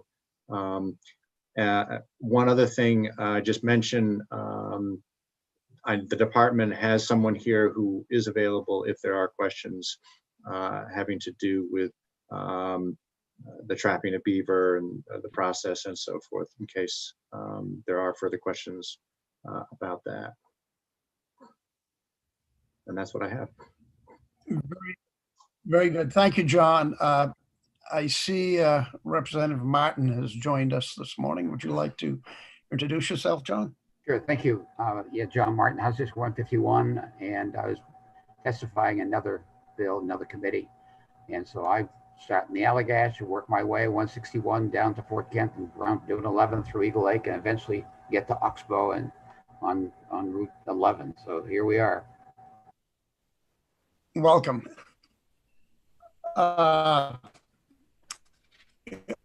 Commissioner, do you have anything, or Deputy Commissioner, who should I? Thank you, Representative Landry. I think actually I'll ask Colonel Scott to speak to this particular bill. Very good, thank you. Colonel Scott? Sure, so just a couple of quick clarifications. We received some hate mail since my last testimony, and so I just want to clarify a couple things. One, so the initial bill that came out, as John so clearly articulated, was to completely eliminate the protections, the current protections on beaver. And beaver are currently under the nuisance wildlife statute, probably the single most protected wildlife other than threatened and endangered wildlife as far as when they're causing a nuisance. So the friendly amendment that the department recommended was, rather than completely repeal that and have it fall under all other wildlife. So if a beaver was causing a nuisance, a landowner without any collaboration with the department could indiscriminately go out and deal with their problem and kill a beaver. And we do not want that. That's why we put in the friendly amendment that said with authorization of the commissioner. So the current law, if you need to deal with a nuisance beaver problem, the commissioner has ADC agents, animal damage control agents, which when a homeowner calls up, or a town or a DOT, and says we have a problem with some beavers, we steer them towards an animal damage control agent who are kind of a individual contract with them, and they charge a fee. Beavers are the only animals that are required for ADC agents to deal with them. So what we are proposing is that when we determine that a landowner or somebody needs to deal with a nuisance beaver problem, if the landowner is capable or has somebody else who is willing to do that for them, we can authorize those folks to do it rather than strictly just the ADC agents that are out there. Now, understand, this doesn't mean that we're going to be indiscriminately providing authorization for just anybody for the first time they call regarding a beaver to go out and kill it or move it or trap it or do whatever. We operate under a very extensive nuisance wildlife policy. It's probably one of our longest policies. It's almost 100 pages, including the appendix.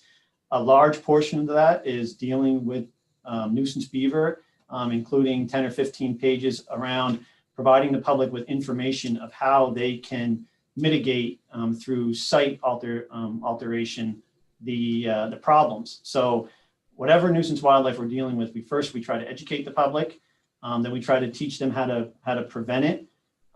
If the animal needs to be removed and there is a recreational or regulated current hunting or trapping season, we recommend that takes place first. Only after all those avenues have been exhausted do we look to either lethally remove them as an exception to the law or live capture and relocate them someplace. So all this law really does, this change, is when a landowner or a municipality calls us and says, we're having this problem with nuisance beaver, we go through those same steps we always have. But when it gets down to, okay, we're at the step where we're going to either relocate the animal or lethally remove them, we have the ability to have landowners or their agent or an ADC agent perform that. So I just wanted to clarify that. And we currently, in certain situations around public safety issues with snowmobile trails or public rights of ways, do issue permits that are already permit this, that already allow that behavior and that activity. And they have a number of conditions associated with them about site modification and a safe way to do it and cleanup of the site afterwards. So that's just kind of an overview of, we did hear some concerns regarding were we just going to start to let people indiscriminately kill beaver at this point, and that's not the case. We understand, I think right in my testimony was the importance of beaver on the landscape and the very unique habitat modifications that they make to a number of other species. Thank you. Thank you, Colonel Scott. You mentioned one thing that I hadn't really thought of, the cleanup after you remove the beaver. The individual who disposes of that beaver would be responsible for that? One of the concerns that we have with any kind of open, nuisance wildlife control is, if an animal is lethally removed, the expectation would be to remove the carcass from the site. That kind of is understandable and goes without being said for a raccoon on your front lawn, because nobody's going to leave it there. But beavers do pose a little bit more of a challenge once in a while because they may be in the middle of a flowage. But the permits that we issue currently, or our expectation of animal damage control agents, that if a beaver is successfully lethally removed, that the carcass is then removed as well. It doesn't bode well for any of the activities we regulate, or just any of our user groups in general, to have a beaver carcass floating around in the flowage for everyone to look at. I was thinking more about the dam itself. Sure. So if it's a dam that's well established, we have ways to deal with that, or we also provide resources to individual landowners on resolving beaver conflicts. And we have probably 15 to 20 different methods, depending on how the dam is located, if it's in front of a culvert, if it's just damming up a woods road or a stream, of giving landowners options. And this comes even prior to lethal removal, of how to do site modification of culverted sites or bridges, so that the beavers can remain there. We don't even have to do lethal removal, but yet you can control the water at a particular level. They're kind of commonly called beaver deceivers, but there's other terms out there, and it involves fairly extensive process of construction of PVC pipe or other culverts or fencing, and depending on how well a landowner constructs it will depend on how long it lasts for and how effective it is. Very good. Thank you. Questions, Senator Black? Thank you, Mr. Chair. And I think that the department has answered this. I think with what Colonel God has said with the friendly amendment, I think if I understand it correctly, it's going to, I receive a lot of beaver complaints. And the one question I do want to get clarified, he talked about kill and that, would this allow a landowner, I mean, once they went through the process and contacted the department and the department was aware of what was going on and gave permission for them to remove the beaver, would they be allowed, like in the summertime when it's very difficult to trap them through the ice or whatever, or catch them with live traps, would they be allowed to shoot them in a way of disposing of them? I believe that's against the law now. Would we be allowing them to do that with this new amendment? Sure, thank you, Senator. Yeah, so there are a number of ways to trap and remove beaver, both in open water and in frozen bodies of water, as you alluded to. Most of the nuisance complaints we get are actually in open water because it's in the spring, summer, and early fall. So there are a number of very efficient ways to trap beaver in open water. In some cases, it's easier than under the ice, both lethally and to capture and relocate them.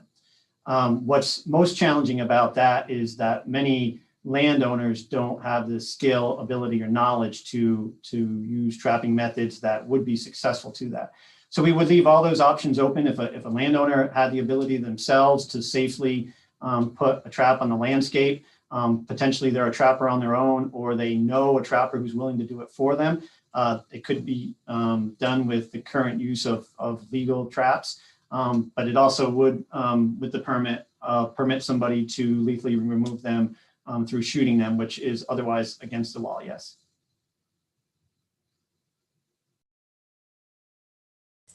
Thank you.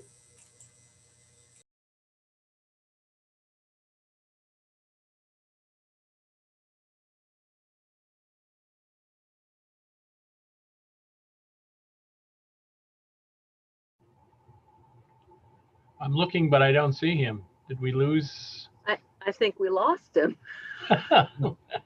Okay, continuing on. Representative Lyford.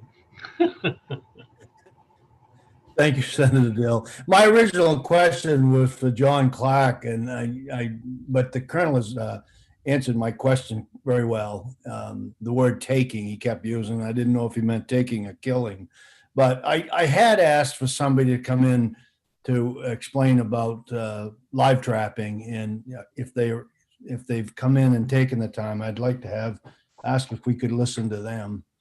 My concern about this thing is a relocation. I mean, do they take this live beaver and just go down the road a couple of 10 miles and let it go, you know? So if we could hear a little bit more on the live trapping, I'd appreciate it. Thank you. Sure, I can ask our fur bearer biologist, Chevanel, if we could bring her in. I would say that depending on the time of year, we don't often recommend live trapping because of the challenges it poses, but Chevanel can speak to that.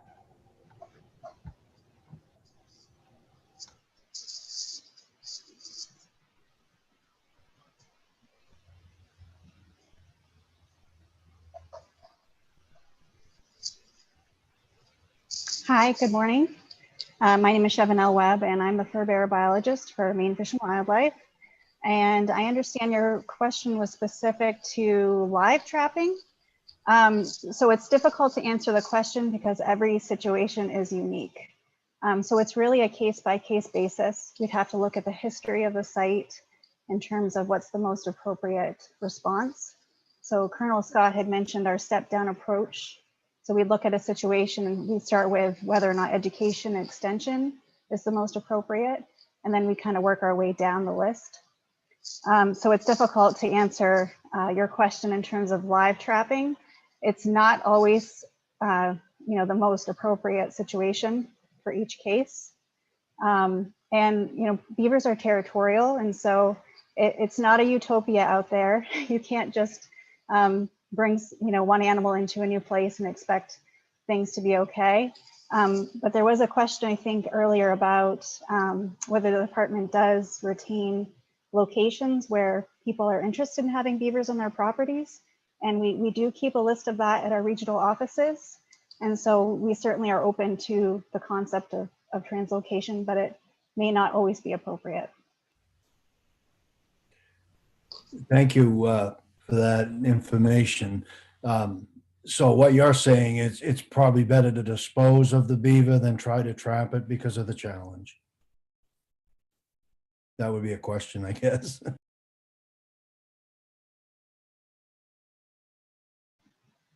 Again, it's really depends on the specific site.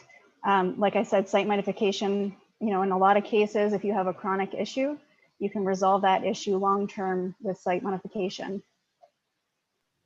Great, that's great. I think the department, the way they're addressing it is great. Thank you.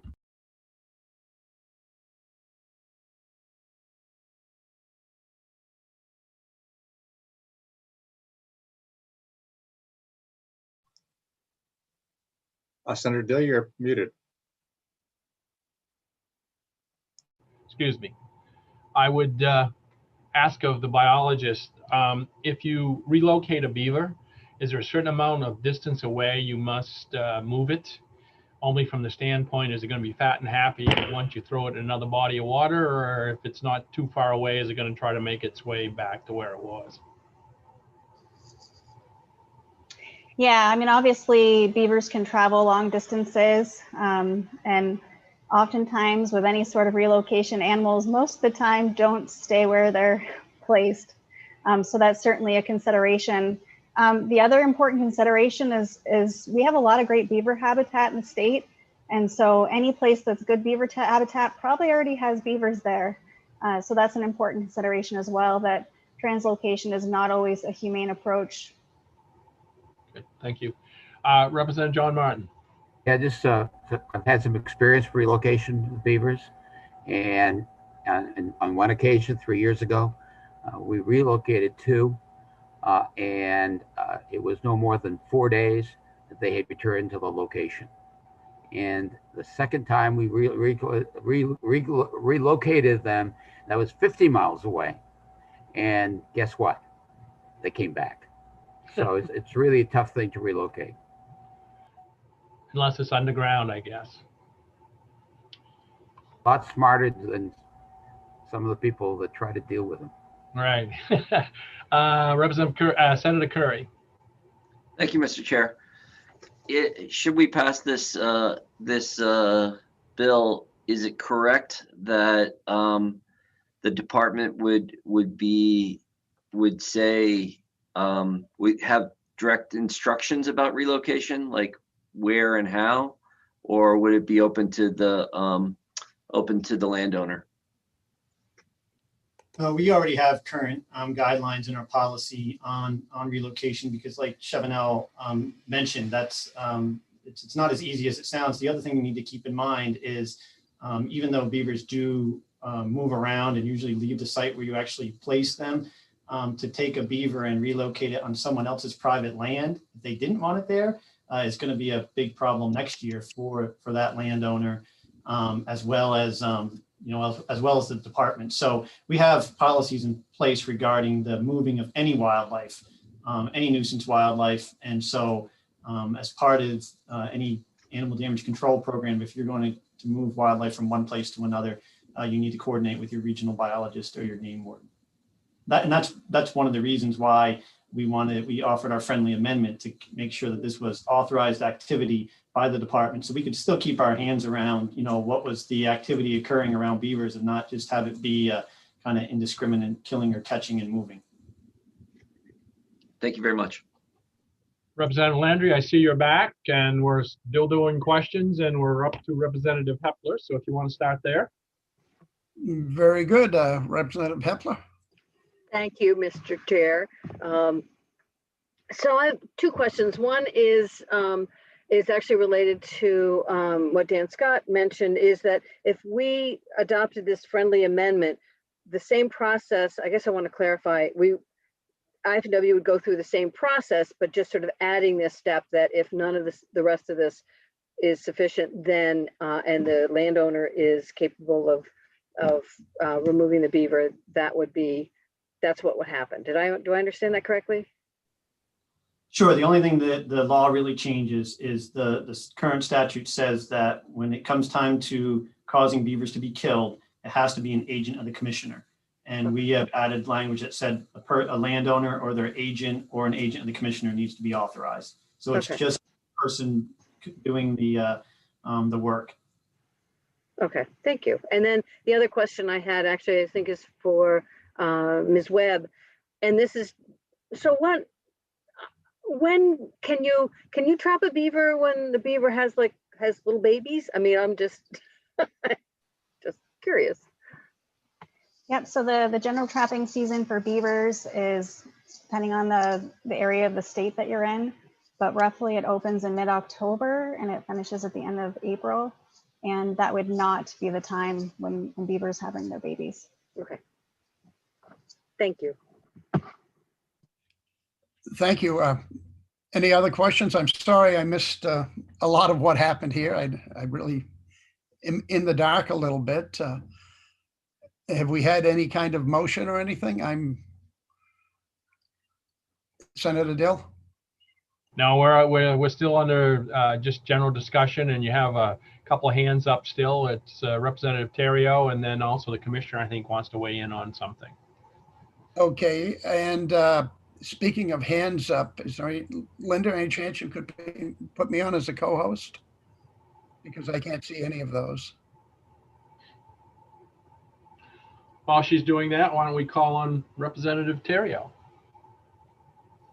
Actually, I'd like to hear from the commissioner first because I want to make a motion. Okay. Thank you, Mr. Chair. So I just wanted to elaborate on Representative Hepler's question in Chevanel. I can't see if she's still on the call or not. People are jumping around on my screen, so I'm sort of losing track of folks. But so what Chevanel outlined was the normal trapping season, but what this would be authorizing would be take during the, or not in addition to the regular trapping season. So many of the nuisance complaints come in outside the regular trapping season. And Chevanel, please correct me if I'm mistaken, but in general, we try to discourage trapping during the pup rearing time. However, if there are extenuating circumstances, say, a house being flooded or something like that, we would consider an alternative action under extreme circumstances. But in general, the department discourages, or we try to get folks to wait until the pup rearing season is over. Chevanel, can you correct me if I'm mistaken? Or Yes, that's correct, Judy. Okay. Thank you, Commissioner. Representative Terrio? Yeah, I'd like to make a motion not to pass as amended. Second, Mr. Chairman. Representative Hepler, are you seconding it? Yes, but I think Representative John Martin did it ahead of me. Okay, I didn't see that. Okay, we have a motion and a second. More discussion. Representative Lyford? What was the amendment, Scott?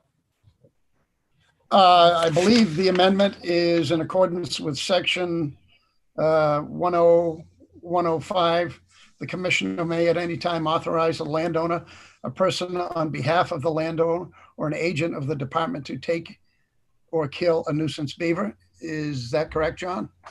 That is correct. And I can just throw it up on the screen for a second and everybody can see it, and then you'll have done your language view at the exact same time. If you want me to do that? Sure. Please. Yeah.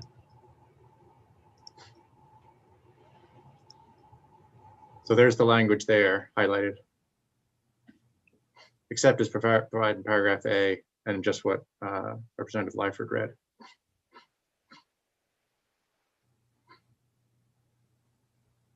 Looks great.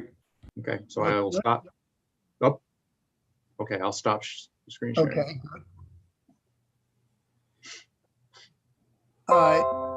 Is there any more discussion? Linda, would you call the vote? Yes, starting with Representative Lyford, Yes. Representative Mason, Yes. Representative Hepler, Yes. Senator Curry, Yes. Senator Black, Yes. Senator Dill, Yes. Representative Landry, Yes. Representative Terrio, Yes. Representative Danny Martin, Yes. Representative Ordway, Yes. Representative Ali, Yes. Representative Nedu, Yes. and Representative John Martin. Yes. And that is 13 in favor, but not to pass as amended. Sorry, ought to pass as amended. Very good. Thank you, Linda. Well, we'll now close the work session on LD 547. Ought to pass 13-0-0. Thank you.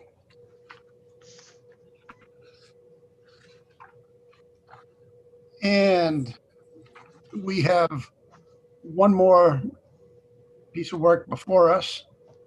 I'll now open the work session on LD 569, an act to prohibit hunting with a bow within 100 yards of a building or residence. This was submitted by Representative Toole. I don't know if he's in the session today or not, but John, what do you have for us on this one?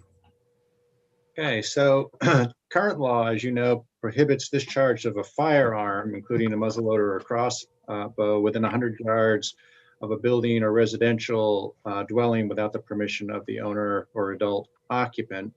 There are exceptions when you're legally shooting animals with regard to, damage or nuisance animals, discharging firearms in a shooting range, and in target practice for crossbow, recreational crossbow target practice. This bill would add the discharge of a bow to that prohibition, so that it would be illegal to discharge a bow within 100 yards of a building or residential dwelling without the permission of the owner or adult occupant. Recreational target practice using a bow would be allowed, but also add an exception when the discharge of a bow during the expanded archery season occurred. As you know, the expanded archery season is essentially where the department allows in high deer population areas expanded season to take deer. The IFW again had proposed an amendment, a proposal on this to modify the proposal so that the prohibition would be discharging a bow and arrow when on land of another and within 100 yards of building or dwelling on that land. So you'd have both of those requirements. It wouldn't just be within 100 yards of any building.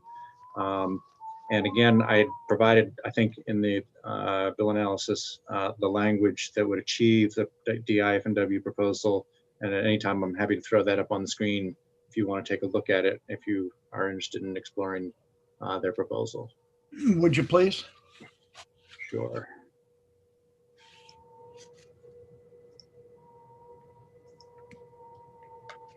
So that's the proposal, changes the law and creates an exception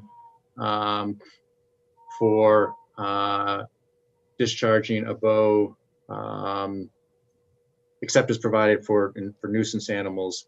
It would be prohibited to discharge a bow, an arrow, when on land of another and within 100 yards of a building or residential dwelling on that land without the permission of the owner of that building or dwelling, or in the owner's absence, an adult occupant, or cause an arrow from a bow and arrow to pass across land of another and within 100 yards of a building or residence on that land, again, without the permission. So that would be the new prohibition with regard to discharging an arrow. Very good.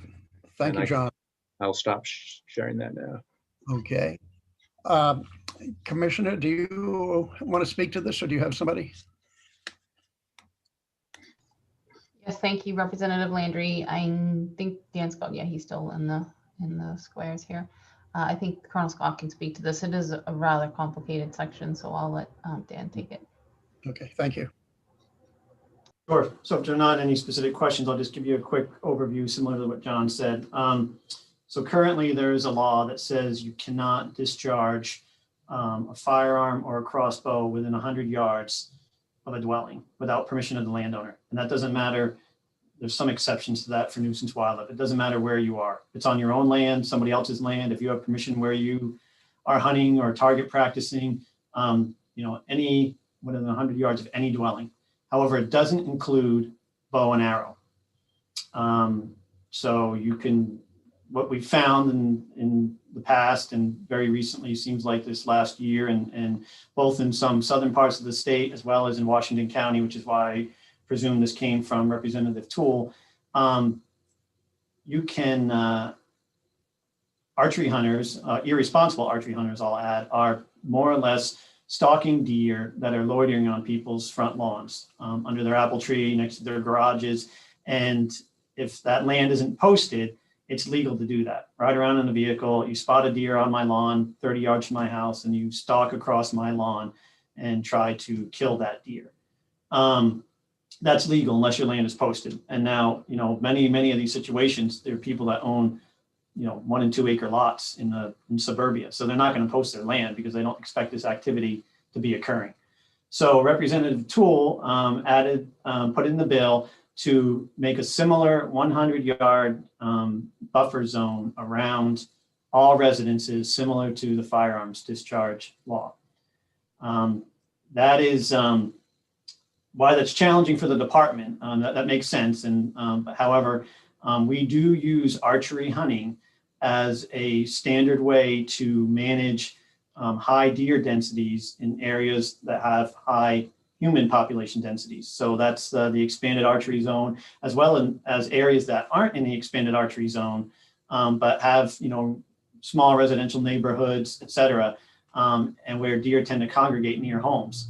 So if we required a 100-yard discharge from every house across the state with a bow and arrow, that would take a lot of real estate out of bow and arrow hunting without permission of the landowner, and may pose more of a challenge for us reaching our goals for population management of deer in and around these higher populated areas.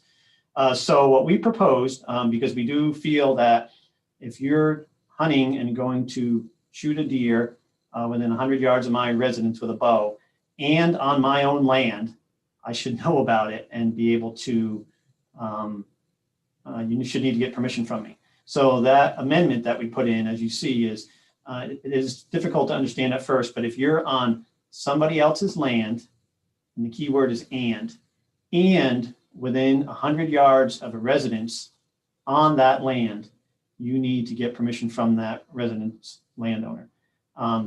Currently, most bow hunters do scout, seek permission from landowners, put up tree stands. So this really isn't going to affect most of the way that most of the bow hunters act out there currently. Similarly, with permission requirements, if they're hundreds of yards away from a residence and the land is unposted and open to hunting, they can continue to operate as they do now. But in these situations where some people are taking it upon themselves to stalk deer within 100 yards of my residence and on my property, we feel that that is unreasonable and should have a protection around it. However, if I'm 100 yards from your residence, but on my own property or some other property where I have permission to be on, then the permission requirement is not there. Thank you. Very good. Thank you. Representative Terrio. Thank you, Mr. Chair. I was so against this when I first saw the bill. I couldn't even believe we needed something as silly as this. But after hearing all the testimony and seeing that this is really something that we definitely should be doing, I'm going to be supporting this. And Representative Toole couldn't show up today, so I am kind of speaking for him. Make a motion. Thank you. Representative Hepler? Oh, did you Yeah, make a hi. motion? No, I have a, oh, sorry. Thank you, Mr. Chair. I have a question. Sure. So this means, so if somebody is next door to me and they're within 100 yards of my house, they can shoot their bow and arrow across my property if they're within 100? Is that the way? It No. is confusing. So if you read paragraph B, where John had up there, you cannot discharge the bow within 100 yards of your residence and on your land. If they're on the next landowner over, yeah, okay, and they could do that. However, paragraph B, they cannot allow an arrow to go across your land within 100 yards of your residence either. So if they're on your neighbor's lot and they have permission to be there, and they're within 100 yards of your house, they can shoot a deer, hunt deer on that neighbor's property.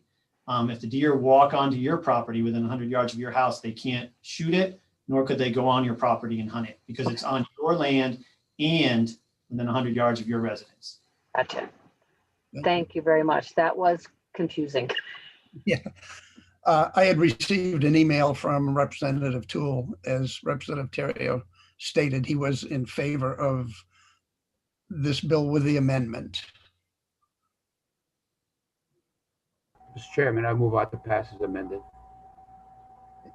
To pass is amended by Representative John Martin, seconded by Representative Terrio.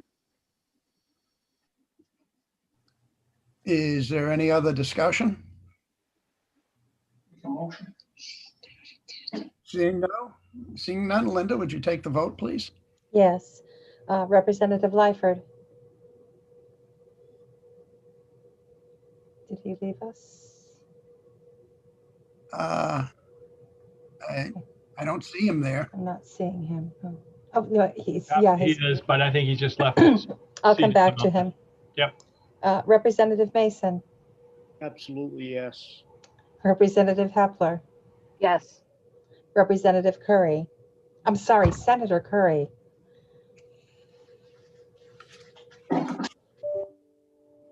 Is he still here? I don't see him. Okay. I'll go back to Representative Lyford. Yes.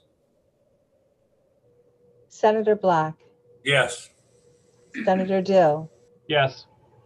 Representative Landry. Yes. Representative Terrio. Yes. Representative Danny Martin. Yes. Representative Ordway.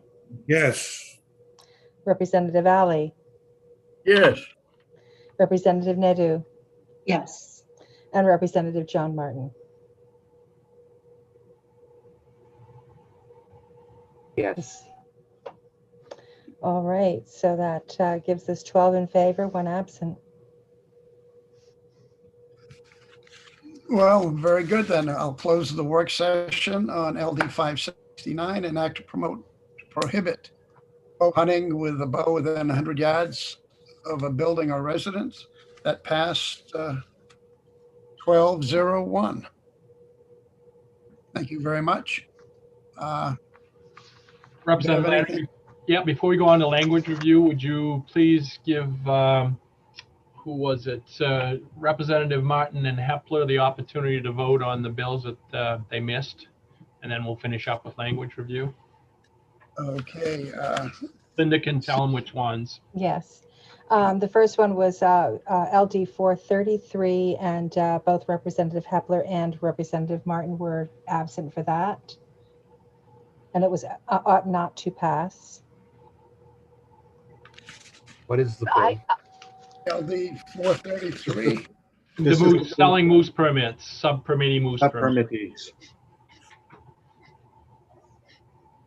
Yes. Ought not to pass, Representative Martin. Yep. Yes. Okay. And Representative Hepler, are you prepared to? Yeah, because I'm gonna, even though I didn't hear the testimony, I'm gonna trust the judgment of my committee. So, so I'll say yes on both of them. Okay, so 433 is unanimous, 13 ought not to pass. And the next one was 544, an act to eliminate moose permits for hunting lodges. And both were absent for that as well. And the motion was ought not to pass on that as well. And abstaining from voting on that one. You're abstaining. Okay.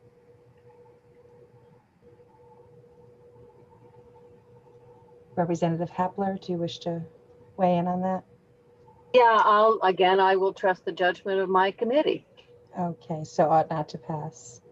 So that makes it 11 ought not to pass with one opposed and one abstain. And the last one, Representative Martin was not here for, was 394, an act to protect Maine's loons and other wildlife in the issuance of permits to hold a regatta, race, or boat or water ski exhibition. And we're carrying that over. That was a vote to carry over. Fine. Okay. And that does it. Thank you, John, did you have something for us?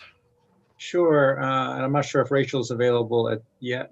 She had some language for LD 445. That was the deer baiting bill, is the minority report, language review, and there she is. So maybe we do that one first, and then I've got a couple of other quick language reviews as well.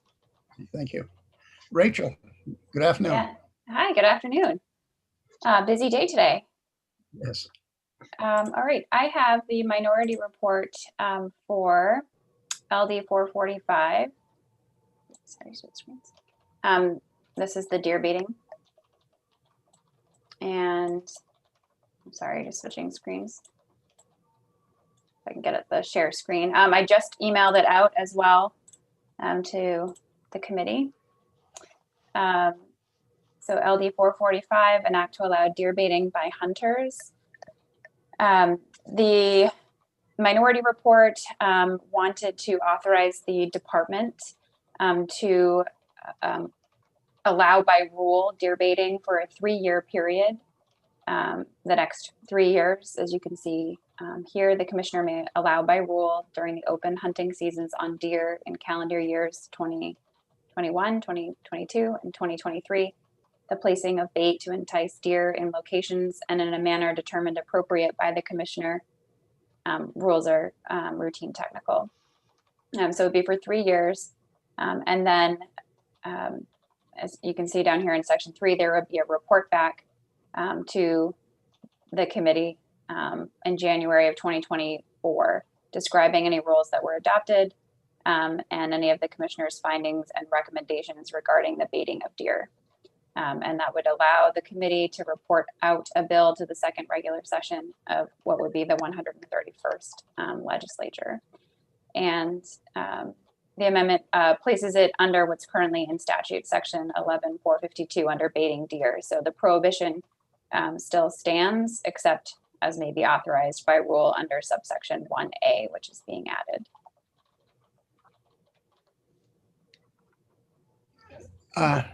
Thank you. Any discussion or questions about that?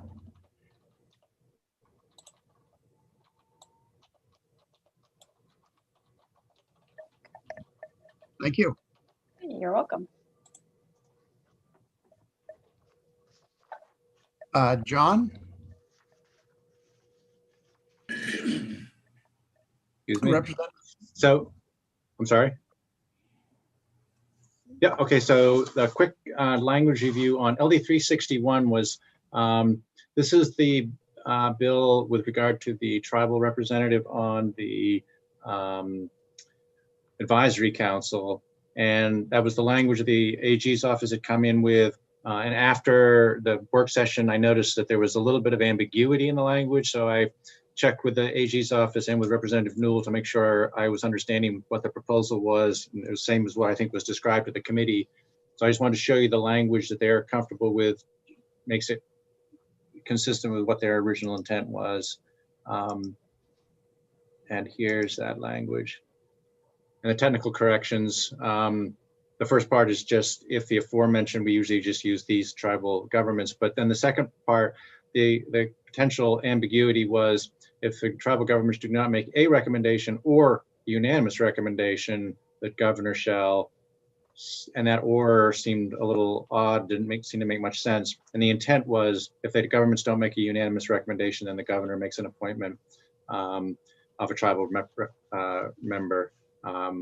So again, just a clarification, not intending to change anything that you already had before, but I wanted you to see it before I send it on for processing. So unless there are questions, I can end that one. Do we have any questions? Representative Lyford. John, we're not changing the standards by which these the tribal representatives are being put onto the committee, are we? Not, I mean, the standards in terms of who the tribes choose to put up is up to the tribes. But once they're appointed, then they are subject to the same term limits and everything else that any other member is. And the way you get on advisory board through IFW is still the same for them also, correct? Through a governor's appointment. Governor's appointment. Thank you. Thank you. Any other questions on that for John? Did you have anything else for us, John? So the other one is, I'll put this language up. This is the requiring guides for Canadians from Quebec or New Brunswick. This is the 2009 law. I just want to bring back to you, there's some technical changes that just need to be looked at here. So you got, the committee essentially is reenacting the 2009 law, which required this. There were a couple of things that were a little bit problematic. One is that law used the term alien, which was defined back in 2009, but is no longer defined in the statute. So I put in the definition into a definition of a Canadian border province residence, which is a non-resident who is not a citizen of the United States and is a resident of a Canadian province of New Brunswick or Quebec. So that captures what was in this phrase before, alien resident of a Canadian province of New Brunswick or Quebec, the alien part being a non-resident of Maine and not a citizen of the United States. So that takes care of that piece. There was also a little bit of ambiguity in the language before. It allowed, if you own land in the state and keep it open for hunting, you can get authorization to hunt without a guide. But the way it was worded, it seemed to suggest that while the commissioner could authorize you, you would still be prohibited, which was a little bit in conflict with itself.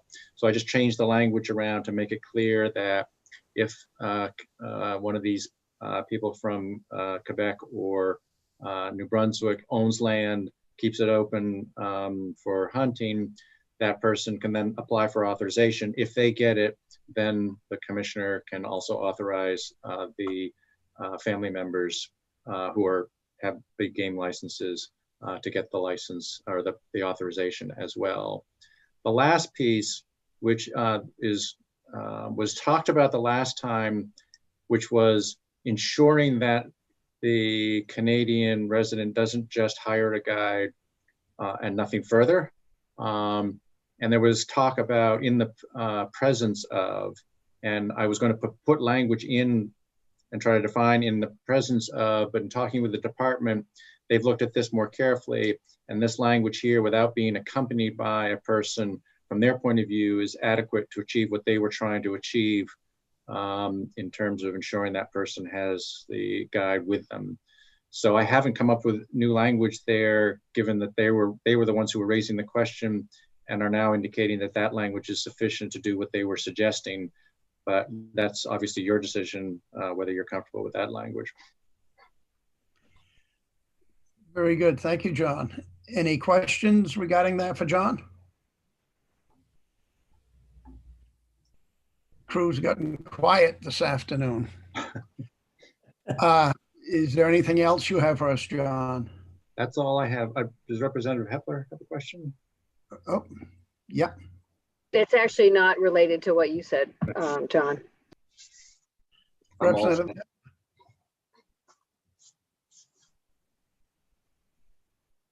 You're muted. Oh, so can I ask my question now? So, Certainly. can I realized that the bill that I one of the bills that I voted on just now, 544, which is an act to eliminate moose permits for hunting lodges. I didn't realize that was not unanimous.